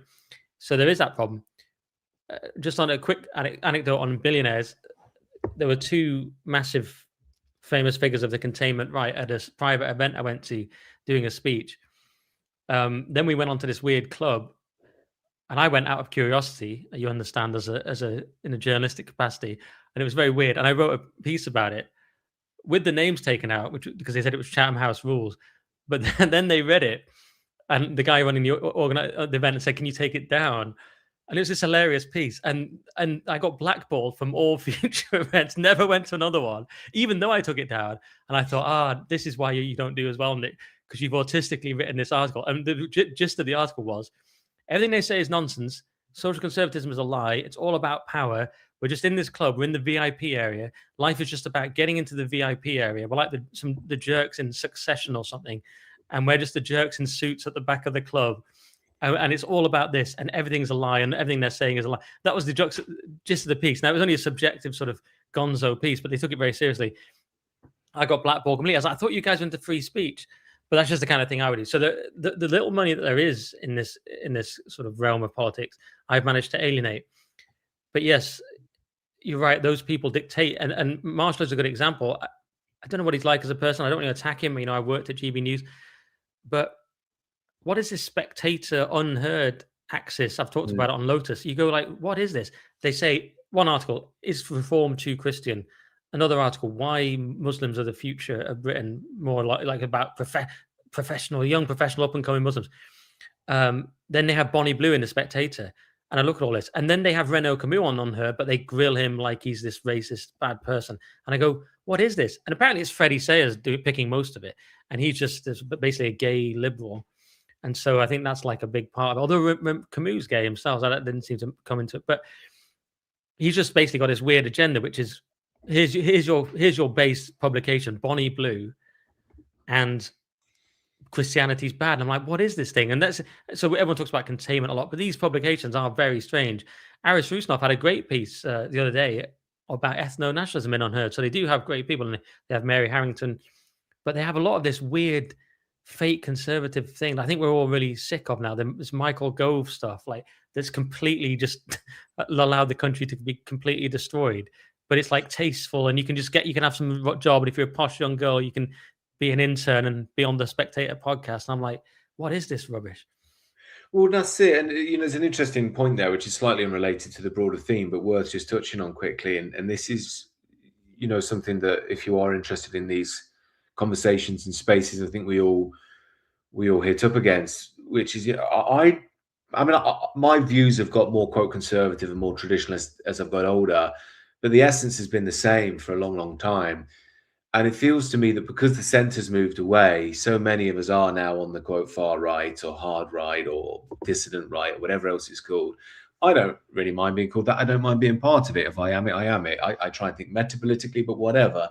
But when I look at the mainstream right, I think that's just not me. And that's just not, I just don't think it's true. And all it seems to be doing is conserving the liberalism really of 10 years ago, So I saved a clip, probably do it tomorrow in the video, of two conservative women in America. I think one of them might be Erica Kirk, actually. But they're talking about how, a modern Western woman should have her own money, should have the big job, should be the girl boss, and should be the mother. And you're thinking, this is just liberalism 10 years ago. This was just what they were saying. So it feels like the general trajectory is always leftward, as I think it arguably is in globalist Western liberal societies. And the right, or what's left of the right, simply just picks up around what was, accepted, or what the liberals were pushing for 10 years ago. So when I look at it, I think, look, this is just a constant motion in the same direction. And if you stand against it in any way, you're seemingly beyond the pale. At this point, I don't care if I'm beyond the pale. I'd rather just say what I think is true, say on the channel all the time. It doesn't mean that, you're full of this irrational hate or anything like that. But it just seems to me you're either pro this complete capitulation to modernity, which the conservatives, quote unquote, now are, or you take a stand against it. But the question is always there, have we gone mad, or are they just containment figures who are playing to the liberal system? Well, it's the latter, in my opinion. I mean, I may be mad in different ways. I've got OCD and things, but I'm not mad on this. I mean, Farage, talked about there's a very ugly kind of extreme ethno-nationalism, extreme right ethno-nationalism, blah, blah. You look at his voters, most of them believe by a big margin that being British has a basis in being where you're born and your ancestry. So it's like you're talking about your own voters. It doesn't make any sense. And this constantly happens. I think people like, I won't say you because I'm about to say autist, but people in this space who are sort of, we just like the truth and we like things to be consistent. We go, hang on, that doesn't make any sense. Or Farage reassuring journalists that although Danny Kruger said they have a chance to undo some of the sexual revolution, Farage going, no, we won't do any of that. No, we won't change the abortion laws, blah, blah. It's like, well, aren't you meant to be, I'm told you're on the right and you're just going to let babies be killed up to birth? Maybe that's something I shouldn't say on the stream either, but that's now been decriminalized. I'm going, what is this all about then? So there's two basic positions. One is you look at things from first principles and you just say, okay, what's the truth here? And the second position is you try to triangulate based on the current Overton window. And this is just what I can't stand and have no time for. Even though I understand, of course, why people do it. And, you have to be smart sometimes and all that kind of thing. But when do you know what it is kind of like, Richard? It's kind of like what we were saying a minute ago about the algorithm. Farage is entirely led by the algorithm of politics. I've just come up with that, and I think it's brilliant. He's good, he's like, okay, what is the current consensus? I can say this today. Oh, today I can say something about Afghan goat herders that I couldn't say yesterday because Rupert Lowe's opened up a space, and tomorrow I'll say the opposite. And it's always just a constant that's why none of his positions make sense, because they're a constant flux based on where's the algorithm today. Today I believe this, tomorrow I believe this because this is what's trending. That's basically the mentality. Whereas people I like, hopefully Rupert Lowe's like this, and Restore seems to be far more like this, is what are the first principles we believe in here? And therefore we say, I don't care. And therefore, everything, and the good thing about that is that everything's back on the table. I think it was Dugan. I don't really understand Dugan yet, but I think Dugan is a guy that wants, you're much better on this stuff, but he wants all philosophy and Western philosophy to be back on the table and draw from any tradition if necessary. Because we have all these assumptions about materialism and so on, but Plato's dead and everything, and it's all about materialism and nominalism. I get a bit out of my pay grade here, but the point I'm trying to get to is, can we look at things from first principles, what's true, or do we just have to go along with what's trendy and what modernity, as you would probably say, dictates? I'm throwing out loads of like half-baked ideas here, but the best thing I said was the Farage algorithm thing, because that's the key distinction.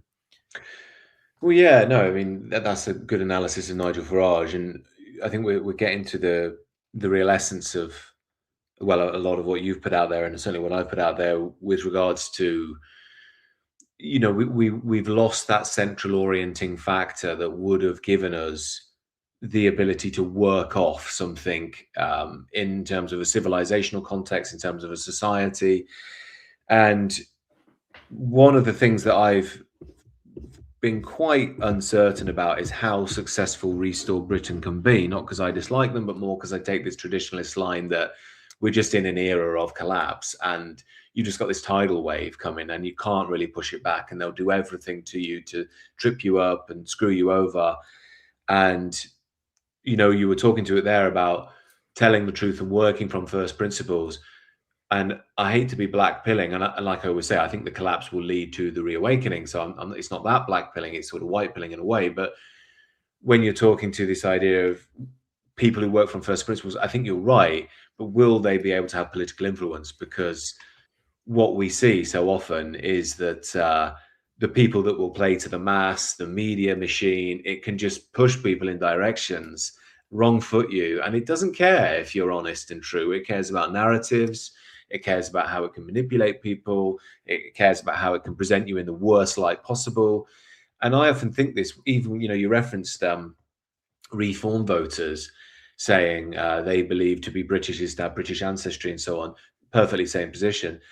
And then when you look at the YouGov polls of this, you'll find that almost half, if not more people, don't think that's true.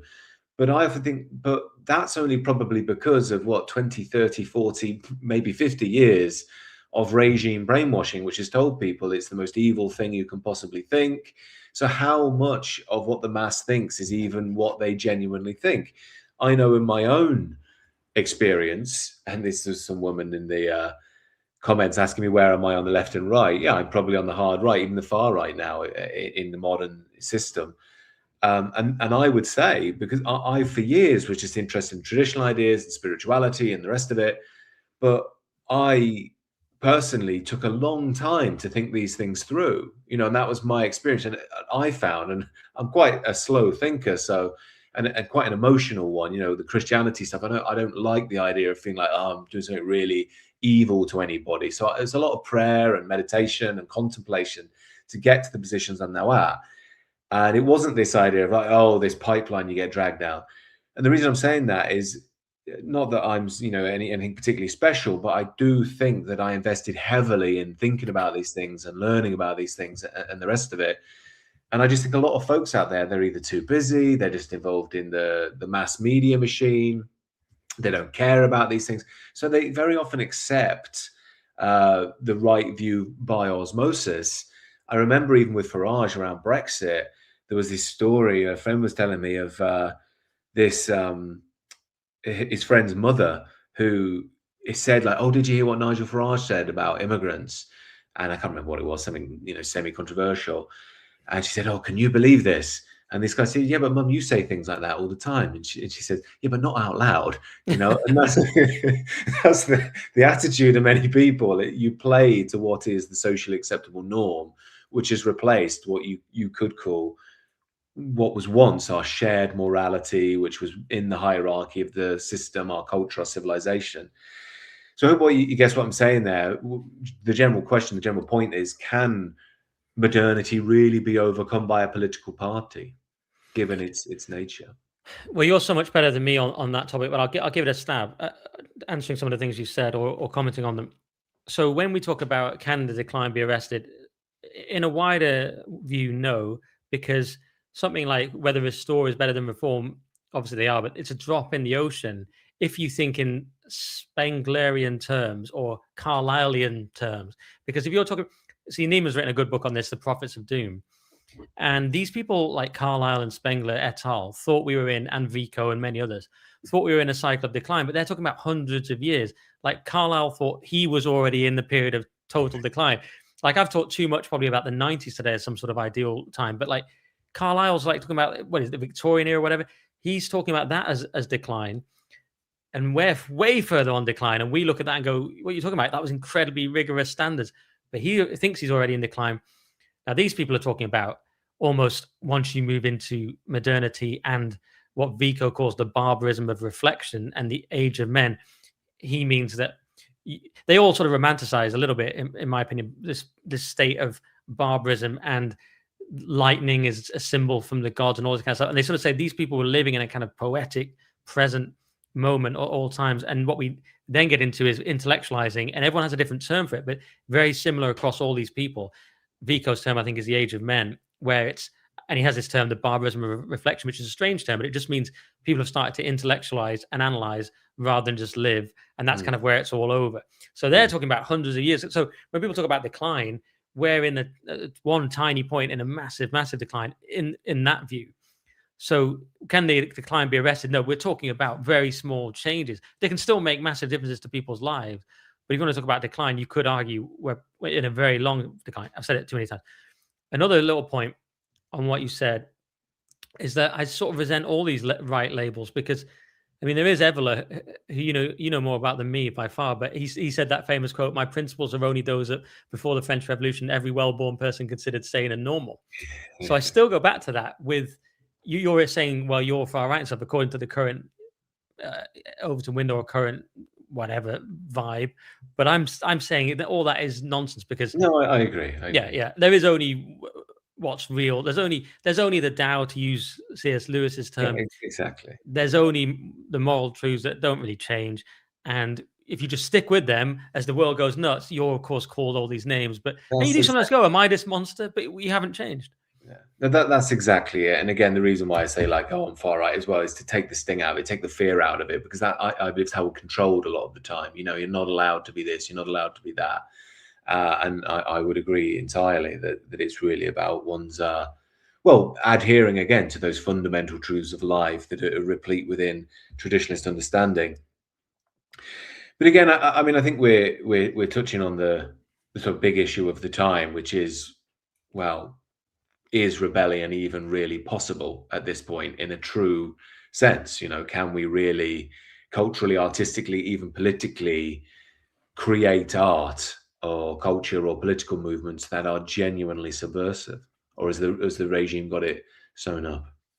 Well, yeah, it's a great point. What is that C.S. Lewis quote from Abolition of Man? Because this comes into my head.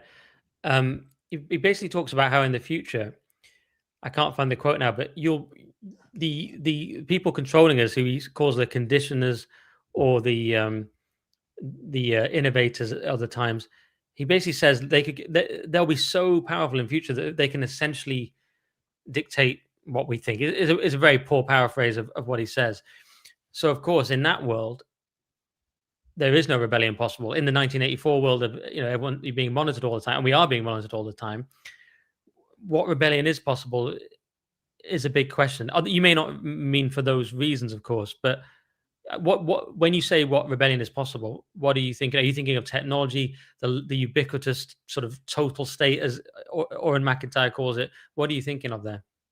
Well, specifically with regards to the arts and the culture, but I think also as a secondary in a political sense as well. Right. Yeah, I wish I could find this quote. Oh well, I can't. Can we truly rebel? It's a big question. Yes, it's a strange, wasn't it? Because we have this situation. We can, in a way, rebel far more than we could even when we were younger. And there's all these outlets online. I'm just thinking out loud here, but there's all these outlets, and you can say far more. Mm. In another sense, you can say less. It's very strange. I mean, you've got the Starmer Gulag. You can go to prison. At the same time, we didn't have anything like X, and we certainly wouldn't see the kind of wild posts that we see every day. Mm. Now, is that all permitted within the system? They seem to genuinely not want X, and they're constantly talking about censoring it. They seemed at first to genuinely not want Trump, and now he's sort of been absorbed into the neocon machine, one could argue. So certainly things get absorbed. I do feel like we can rebel because look at people actually are going to prison, and you will go to prison. I mean, like Sam Miller or someone, you will go to prison, but it's like, or you can. In the arts is a tricky one. In the arts, almost not at all, because there just isn't the infrastructure. So you can't get your film made, you can't get your book out. There are certain small presses, or you could self-publish. You certainly can't be allowed in the mainstream systems of Hollywood and the comedy industry and the music industry and all those things. You wouldn't be allowed in them at all.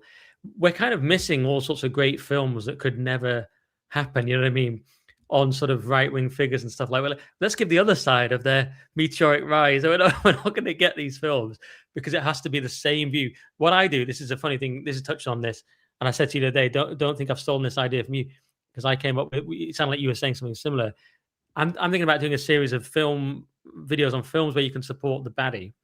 And there's a whole lot of these films, like A Few Good Men, Dead Poet Society. And I'm making a big list of films where I can actually watch this and enjoy it, as long as I remember I'm rooting for the baddie, because it's always about, this is the person. Look at A Few Good Men. It's always like, oh, who's the hero? It's like the lawyer, and the liberal lawyer's the hero. Who's the baddie? The military man doing what it takes to man the border. I'm like, well, he's the hero. You're the slimy lawyer ruining everything with your blooming, legalese rubbish.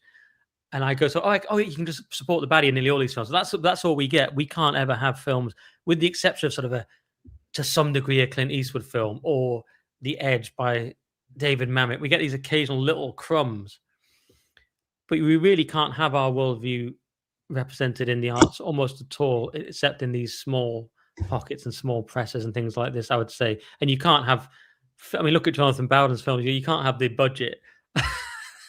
You're not going to get the big budget, right? So you're going to have to smuggle it in somehow under a normal tale of a man protecting his family or something. But we're going to get crumbs, really, because I always looking like, what can I watch that isn't going to insult me within minutes? Almost nothing. I was watching The Bounty the other day because that at least gave a sympathetic reading of Captain Bligh, because Bligh's always been the enemy. These figures are the enemy. What films are there where the conservative figure is not the enemy? A handful of Clint Eastwood films and a few others.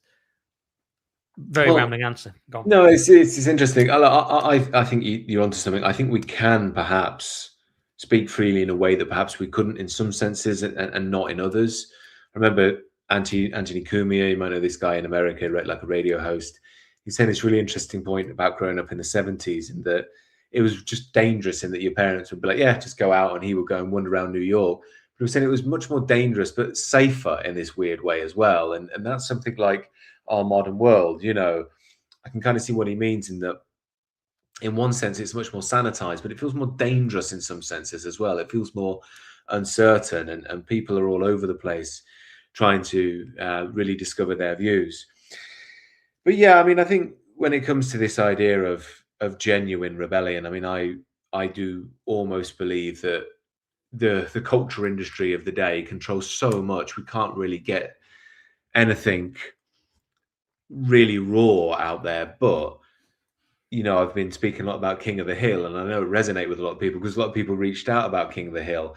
And I'm not trying to make out King of the Hill is intended to be some sort of clever commentary on conservatism, or even that it's tantamount to some sort of Soviet era art of absurdism where you'd actually say what you want to by hiding it in this kind of absurdist story. But there was something that I think resonated with lots of people when I was talking about King of the Hill, because Hank Hill is a really good representative of a conservative, simple working class man who they laugh at but they don't mock. Do you get what I mean? And if you actually watch the show, it's very clever in the way it's done, in that Hank doesn't understand the modern world, and in many senses he's foolish in the modern world and gets things wrong. But very often through the process of the show, it will be shown that his old boy values of courage and respect and doing things right genuinely have a moral weight. And it's quite clever, actually, for a modern show to say that, because the modern show does not say that. The modern show always mocks the man and always makes him look stupid and small, and the woman is somehow more impressive than him. The children outsmart him. The black guy down the road is obviously better than him in pretty much all shows. So, why I thought that maybe resonate with lots of people, it was one of the few shows where you can actually have a very subtle commentary on something. And I think that's why people are fond of a character like Hank Hill when you watch the show, because although he is, a bit simple and doesn't get in the modern world, he's fundamentally a good man, and there is something safe and steadying about him being a center of orientation in the world, however imperfectly. Yes, I used to love King of the Hill. And, Mike Judge, a very smart guy, he was on InfoWars once with Alex Jones. So, he might not be totally unsympathetic to that. I'm sure he has a lot of sympathy for these sort of Texas type of guys. And he's got the Dale, the sort of conspiracy character, hasn't he? And I don't think he hates these people. I think he's got a lot of sympathy for them. So I think it is a sort of a positive portrayal of conservatism in a sense in the American context. And it's hard to think of something like that. Has there been anything like that recently? I don't think that there's been anything like that recently. I think the point I was trying to get at was I think that would be the only way to say anything, actually subversive, would be to pack it in a subtle way into a broader show, which speaks to the ethos of the time.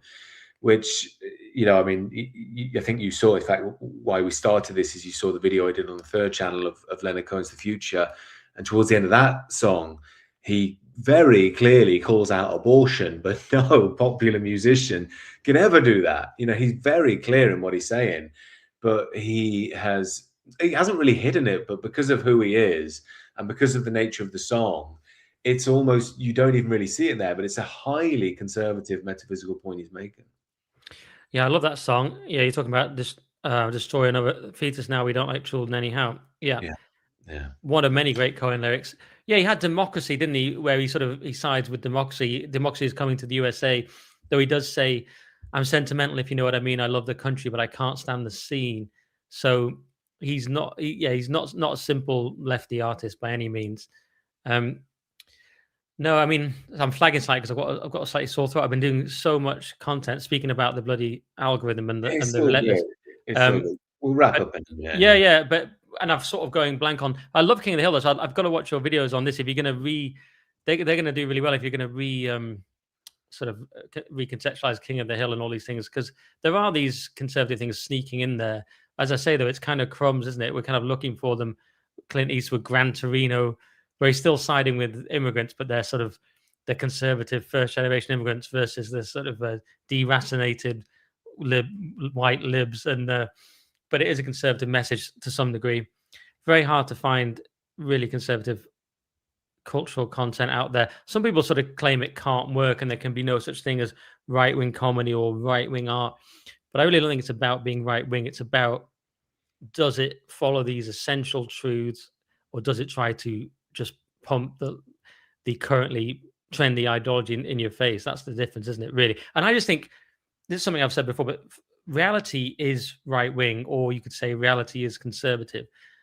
And so it always has that on its side. So here's something interesting. The hero that we instinctively root for in all these films is a conservative figure, basically. He's a bloke, right? I'm going to sort this. Even that film, Nobody, that was a sort of mainstream film where it's a bloke.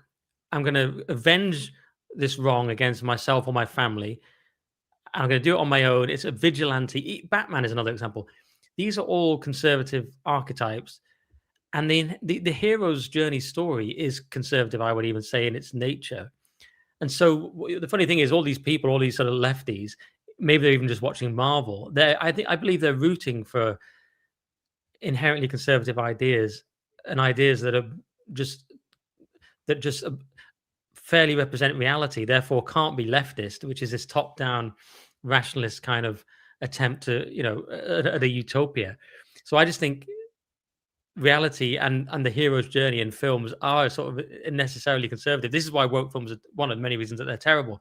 But I feel like the lefties will watch these and root for those people without realizing. Another example is people always root for the kind of person going against the grain and against censorship or against tyranny. But then look at how they behave during COVID and so on, or look at how they cancel people. Like they are the tyrant. But we know that's wrong, because films still, if they're going to work, they always have to represent the guy striving after truth or freedom against the odds, against the grain, and against the consensus. We sort of recognize there's something heroic and true about that. Yet the people who, if you're watching these and you're a sort of woke person, or you're a person who went mad during COVID, you are the baddie. Whereas I root for the baddies because they're actually the goodies.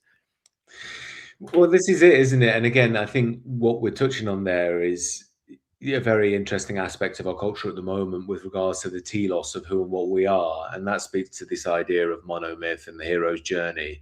And, the reason Joseph Campbell pulled out this idea of a monomyth and a hero's journey is because, it's replete throughout human history in different cultures, in our own culture, in movies, in poems, and the rest of it.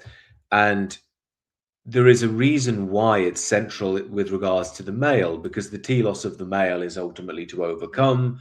You grow, you find the mates, you become part of the community, you procreate. And with that as well, you, as I like to say, you become a bearer of the tradition yourself. You are initiated into the living tradition and become a living symbol of it, a living expression of it. And although you're completely right in that, many traditionalist figures and otherwise would, point the finger at even the 1800s as being a time of decline, I think we can see in even our grandparents, or at least I could see in mine, they were adhering to a sort of order that I felt had definitely disappeared by the time of my parents, who were very much enculturated by the 60s. And what I'm saying is, we once, our stories, our narratives, which fed our civilization, once felt very much were integrated into that telos of what it meant to be a man and a woman. And I'm very lucky with my wife in that, she's not completely lost in this modern madness of, girl boss, and that's the ultimate femininity. And we've spoken about motherhood and the way that changes a woman as a teleological aspect of femininity. But we used to see that represented in our arts and films and so on.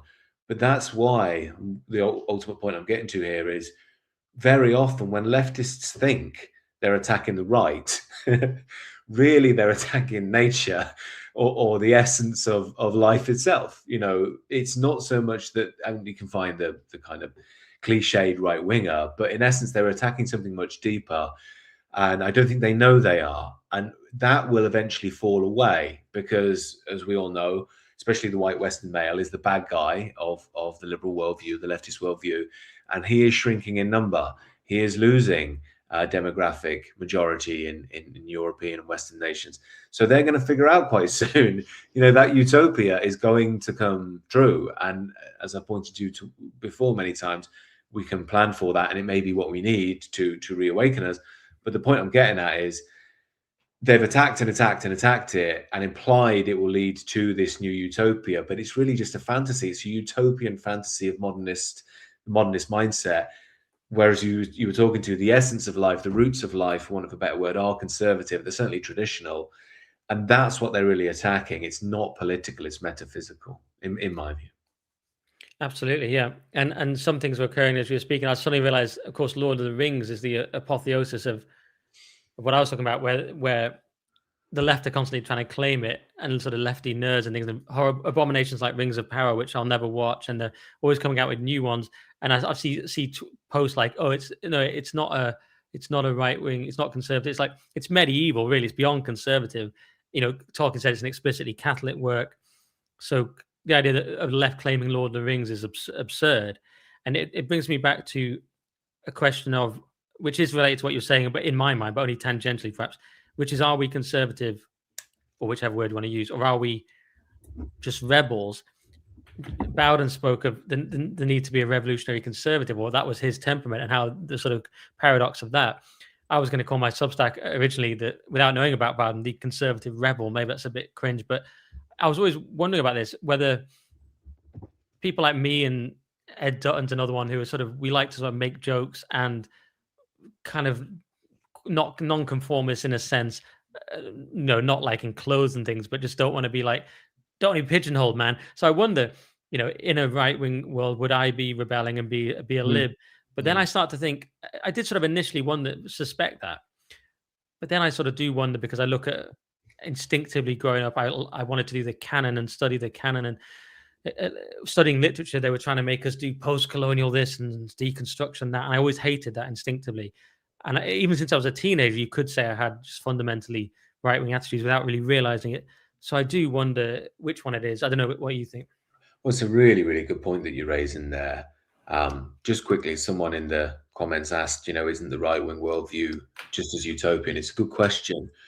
And you can find utopian forms of it, but I think most people who at least lean traditionalist or old school conservative would say that they don't have utopian visions. The very core of their belief system would be, we're a fallen people in a fallen world. So you're never going to really find that utopia. You try and work with the rules of nature and accept there will be imperfections. But the thing that you're talking to there about, would you be on the other side? I don't think it so much works politically, but I think what you're talking to is an essential traditionalist truth there, which I've wanted to get towards in my channel at some point. But it is this idea, that's the yin and yang, through the Chinese understanding, that maybe there will be a time, let's just say liberalism collapses, and then we have this reawakening, this re-established order, because, as I was just saying, if you're a true traditionalist, true conservative, human beings aren't perfect. So with the yin and yang, which shifts, we might go too far into the more masculine spiritual frame, and that shadow side can be a tyranny, and at that point, you might shift positions a bit more.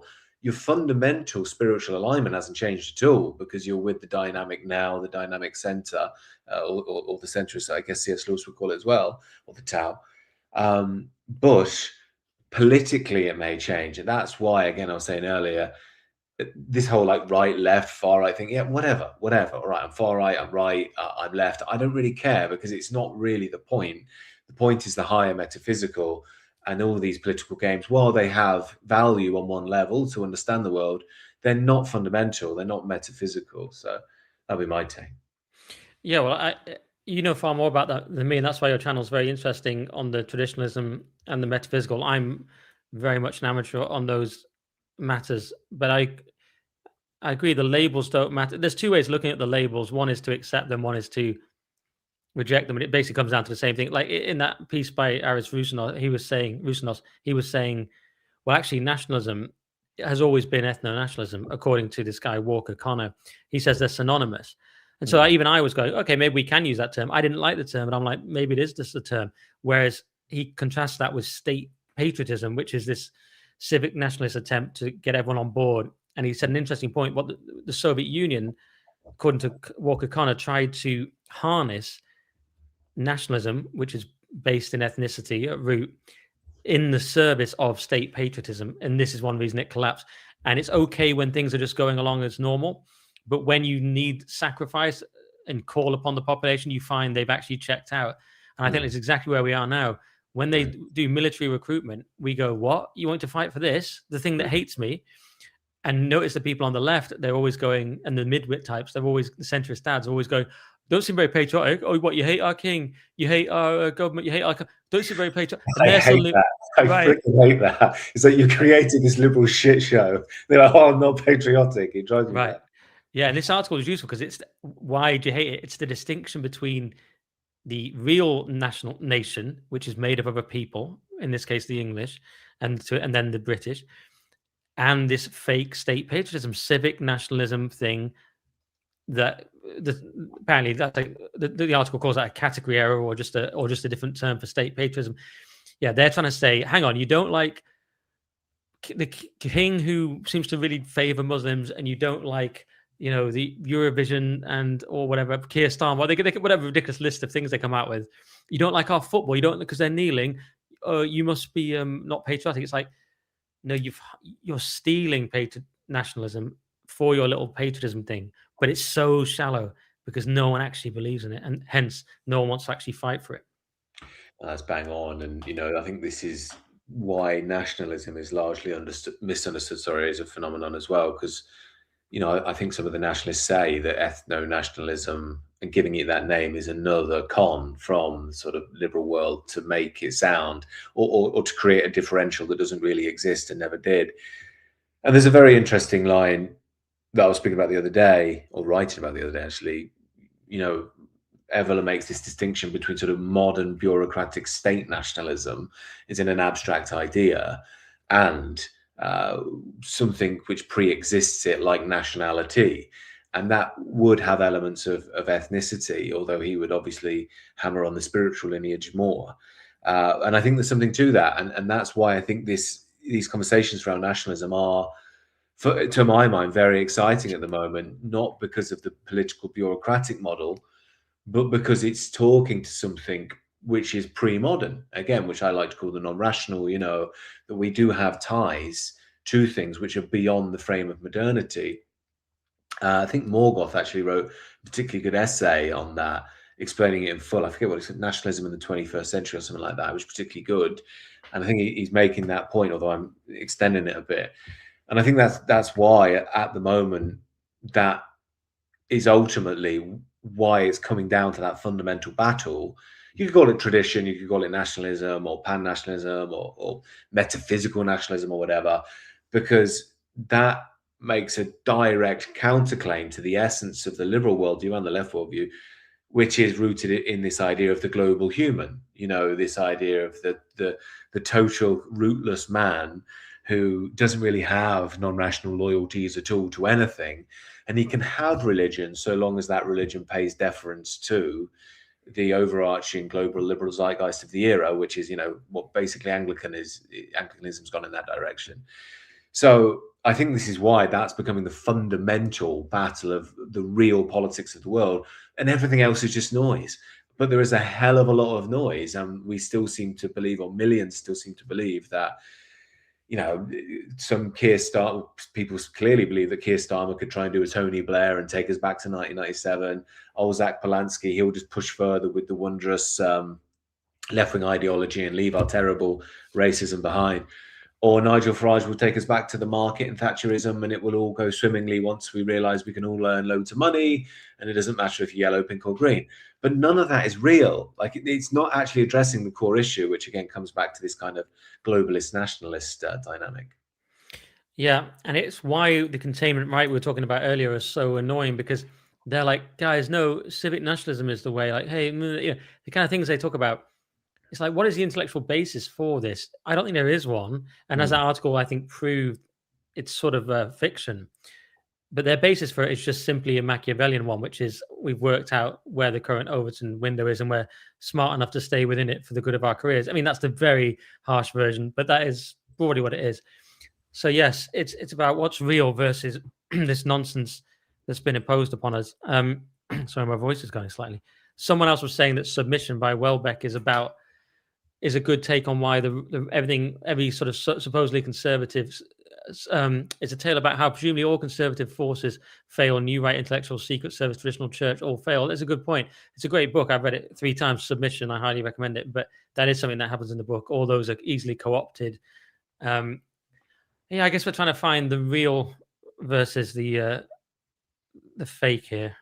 It's like we're going to drill down, I think we're going to be forced to drill down until the essence of the globalist project is ultimately revealed. And that, to my mind, is rooted on very shaky ground. There's nothing essential.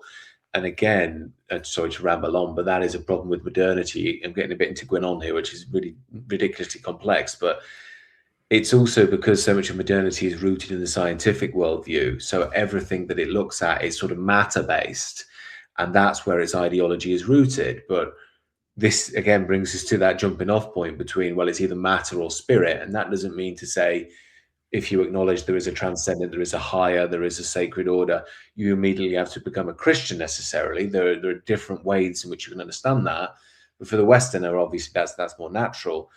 And that is ultimately what it's coming to. But we get so lost in these cultural games, which I would say make everything look 10 times as complex and foggy, which block us from really making that realization.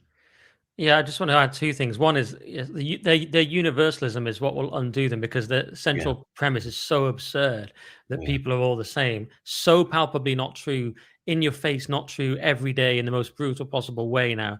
So that is absolutely ridiculous. The other thing that could happen, though, how about this prediction? It could go a very strange route of quasi-eugenics mixed with acceptance of the differences between groups. Let's put it in a YouTube friendly way. So look at the trends now. It's assisted dying. It's abort your child up to birth. It's everything like that. And it's only going to get worse. Designer babies. There's already surrogates where a gay couple can have a baby. And so that kind of trend is only going to get worse, right? But my little theory is, what if the other side becomes undeniable, because even the left are having to go, okay, immigration's a problem and so on. And the differences are so undeniable and so brutal with all the incidents we see every day, which I don't even need to go into, of how different groups not from our culture behave.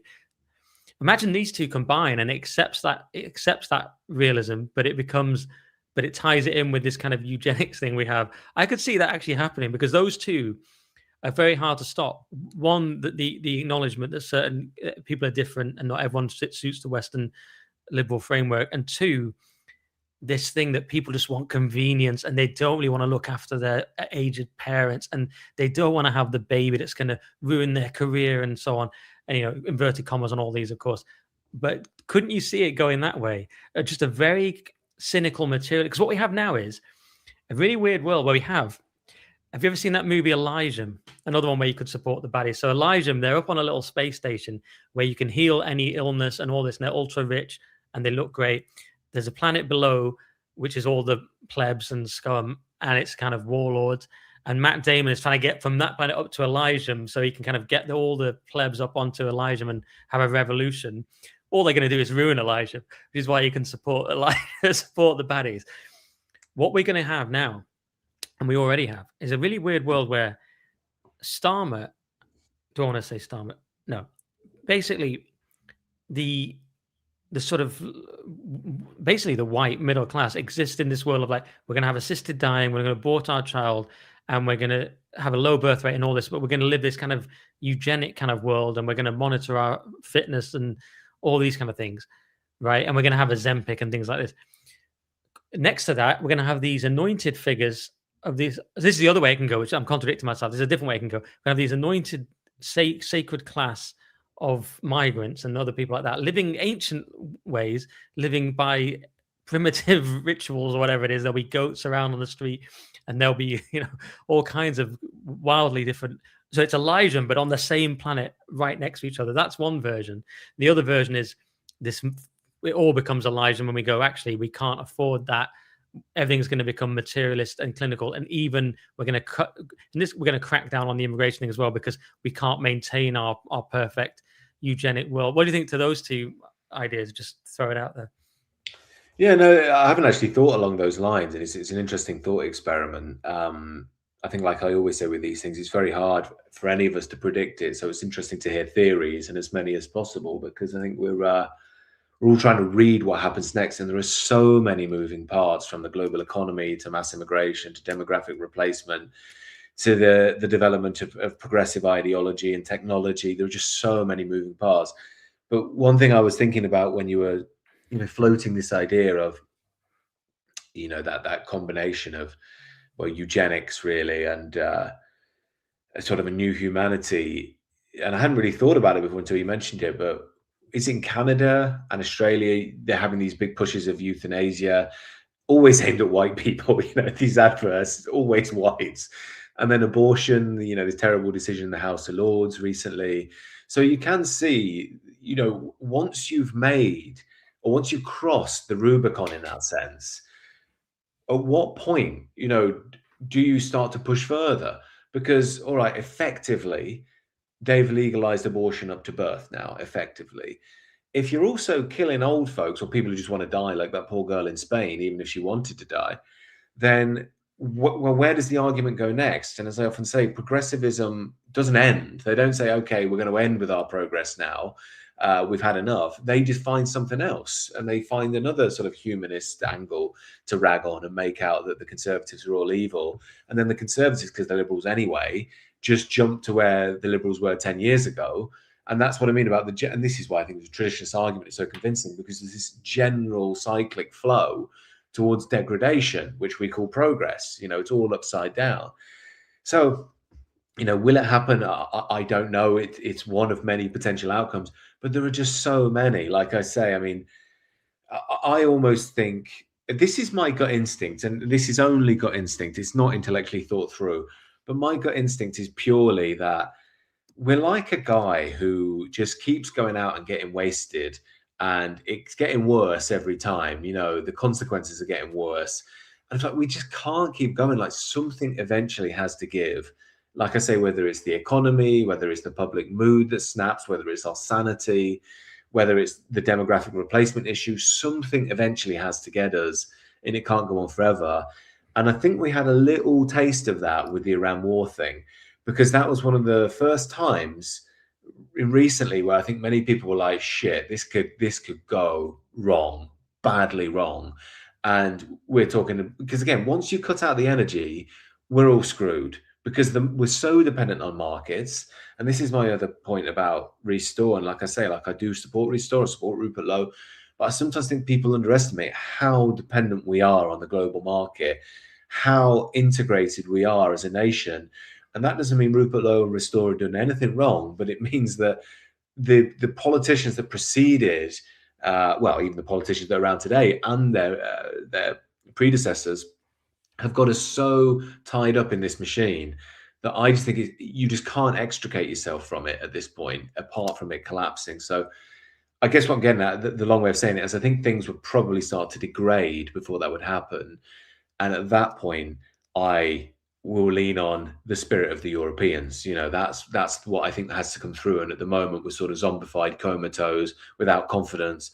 That snaps back. I think we can find our way again. The energy thing's fascinating because it could render everything I've said sort of meaningless, because if it wasn't already, because yes, the fact that Iran, well, the US and Israel attack Iran attacks Qatar, and suddenly that's our LNG gas and all this and things like this. Yeah, suddenly you can be cut off from your energy and your gas, and it's gets very real very quickly. And the contradiction that AI needs so much energy, while Ed Miliband wants to have no energy, but he also wants to lead in AI, and it's always nonsense. So we're going to hit reality there, and we always do at some point, you would think. And just on the other thing, previous point, yeah, we killing old people and so on. This is the funny thing about that, is it's either a kind of part of this very dark thing where white people are so hated, or it's elite living. It's elite to get your assisted dying and your designer abortion and then beyond. So is it elite? Is it part of this weird self-loathing, or is it part of an elite lifestyle of ultra materialism? It could be argued. C.S. Lewis is incredible on this in That Hideous Strength. He's the one that's really predicted the strange link between the progressive utilitarian technocratic managerial class and Satanism, they're communing with, they call them macrobes, but it's basically the devil. And they're doing all sorts of sick science experiments, and they're communicating, spoiler alert, with a literal head that's being kept alive. And this is a very strange novel in some ways, but people are reading it now going, oh, this is the most prophetic novel of our time. We're not in, people actually tweeted, we're not in 1984. You're not in Brave New World. You're in That Hideous Strength, because it's the one that's really understood. And Lewis understood it in The Abolition of Man. And That Hideous Strength was a fictional exploration of the themes of the abolition of man. And what he understood was, well, there's nothing to constrain these people. So when people say assisted dying will have safeguards, no, well, of course it won't. These people don't have safeguards. People are like, oh, I wanted to vote for it, but then I realized the safeguards weren't in place. What safeguards did you think there were? The safeguard is traditional morality, is the Tao, and is Christianity if you're a Christian, but it's also pre-Christian.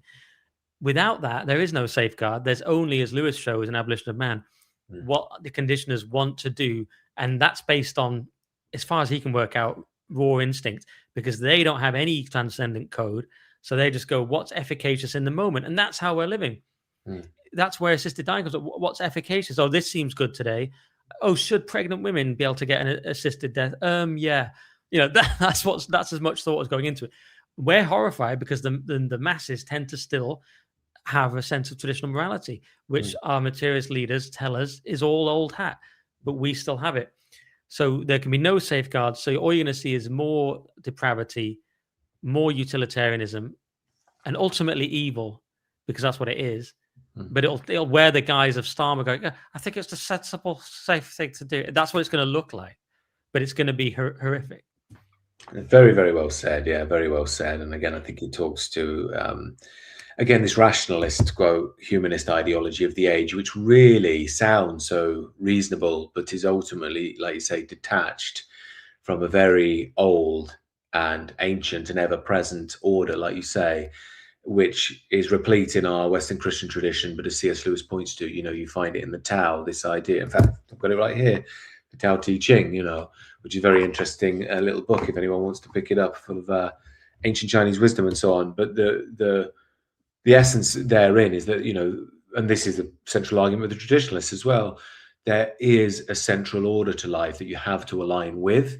And modernity flips that on its head. We define the order by what's moral in our eyes, but that morality can shift and change and really takes to some very, very dark places.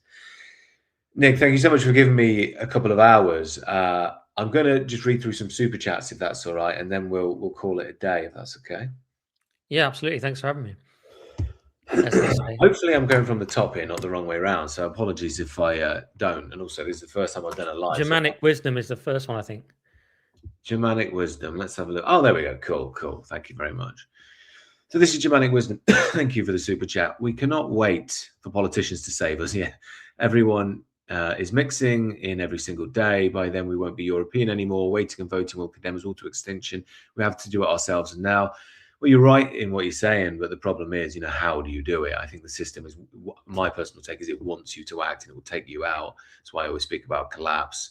I know some people see that as doing nothing and so on, but to my mind, I think it's a marathon, not a sprint. You have to be very careful about how we move forward. Any takes on that, Nick? No, I was looking at the other chats. Sorry, the free ones. Just I'm a kind of egalitarian, just looking at the free chats. We cannot wait for politicians to save us. Everyone's mixing in every single day. But yeah, no, I sort of agree with your take that it is. I mean, it is big cycles and decline and so on. But yeah, it's always like, what can we do? And you're kind of I like your channel because it's more of a calm take on, well, we've got to look at the bigger picture, which is kind of what I was saying with these long cycles of decline. Though at the same time, you probably should get out and support Restore Britain and give out leaflets, but they're different scales of action, I suppose. Yeah, exactly. And I would still support, canvassing for Restore Britain. I still think, as I've said, they're a very good incubator for future thought, especially with the young lads they've got involved, which all seem very good. This is Richard Hesketh. Thanks for the super chat. Does everything feel fake because everything is a lie? Are you familiar with the 5 dancing Israelis? The ritual sacrifice by an offering. I think that's a 9/11 reference, if I understand correctly. And I am familiar with that theory. Just getting us demonetized at a late stage of the stream. Exactly. We made it all the way past 2 hours, and there we go. I'm neither affirming nor denying that theory. Principled Uncertainty, thanks for the super chat. Thanks, Richard and Nick. I needed this after a meal with some of my favourite people, a small band, during which I realised that the philosophical gap was too large to bridge. Yeah, we find that. We find that. My own personal take is I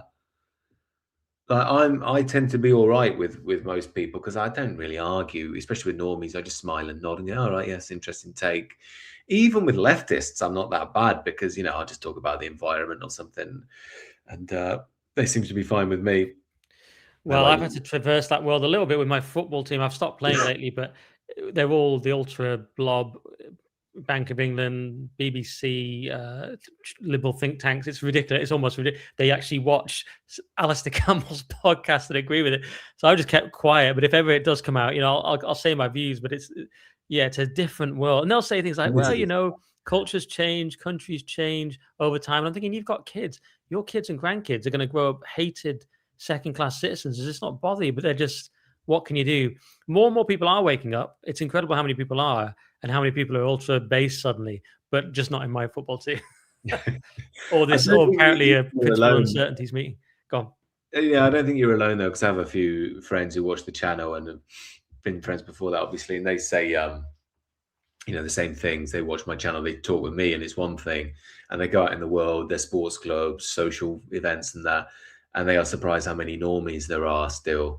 And I do say exactly, that's what you got to remember. There's a lot of normies out there. I personally do think normies tend to still basically right, but are they quite right enough? That's a bigger question. CHF, sorry, thanks for the super chat. There is no political solution to an existential problem. Wake up, pretty much. RMF76, congrats on your first faith stream. Thank you very much. Thanks for your support. And same from Victoria. Thank you, Victoria. Viking Bloodliner, no government will ever do what is required. We have to do it ourselves. And now, yeah, again, same problem as before.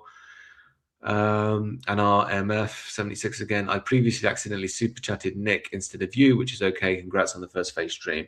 Thank you very much, my friend. Much appreciated. And thank you, Nick, for coming along. Any closing comments on the arts and culture, stand-up comedy of the Western world, or the broader themes we went out to in the end? No, only that in future I might be more prepared because this was such a big stream. I didn't really, unlike me, there wasn't that much to prepare. I normally conscientiously over prepare. But if you want us to do anything more specific, you know, certain films, we've thought about doing certain songs, we could get more specific. This was a very general one. I think it was good. I think it went all sorts of places, and some things I said made sense and some didn't. Richard always makes sense, of course, but I'm hit and miss. But all I want to say is, I think we covered loads of ground. But in future, if people feel free to make suggestions if you want something more specific. If Richard wants to do more, that is, of course. But yeah. Yeah, no, well said, well said. Yeah, everyone do reach out to me, let me know what you liked and what I can improve on and so on. And yeah, look, I'd be more than open to doing it. Thanks for doing this first one, and sorry for the technical difficulties and so on. But it's much appreciated. It's good to get one off up and running and get the experience, and then maybe I can look at doing other interviews, and we can do a bit more as well down the line. We'll have to think of a name a bit better than, you know, The Culture Today with Dick and Nick or something like that. Yeah, yeah. It's always great to do these collaborations, but there's not enough of them. I don't do enough of them, and people seem to like them. And so, yeah, I went all over the place. But on the culture stuff, we sort of broadly agreed that for some reason it's not possible to do art and culture anymore. And we broadly agree on that. We didn't quite get to maybe why, but we had some interesting theories on why. Yeah, exactly. And also, I mean, I think some of the things we're talking about would be good on the third channel as well that I'm building. But I wanted to build that out a little bit before we go on there, because again, we can get some much more larger viewing figures here and get the word out that we will probably do more. And maybe we'll do it on the main channel. Maybe we'll do it on the third channel. Either way, we'll look at doing it in the future. We'll chat behind the scenes, and if there's a film or book or anything that comes up, let's have a go at it.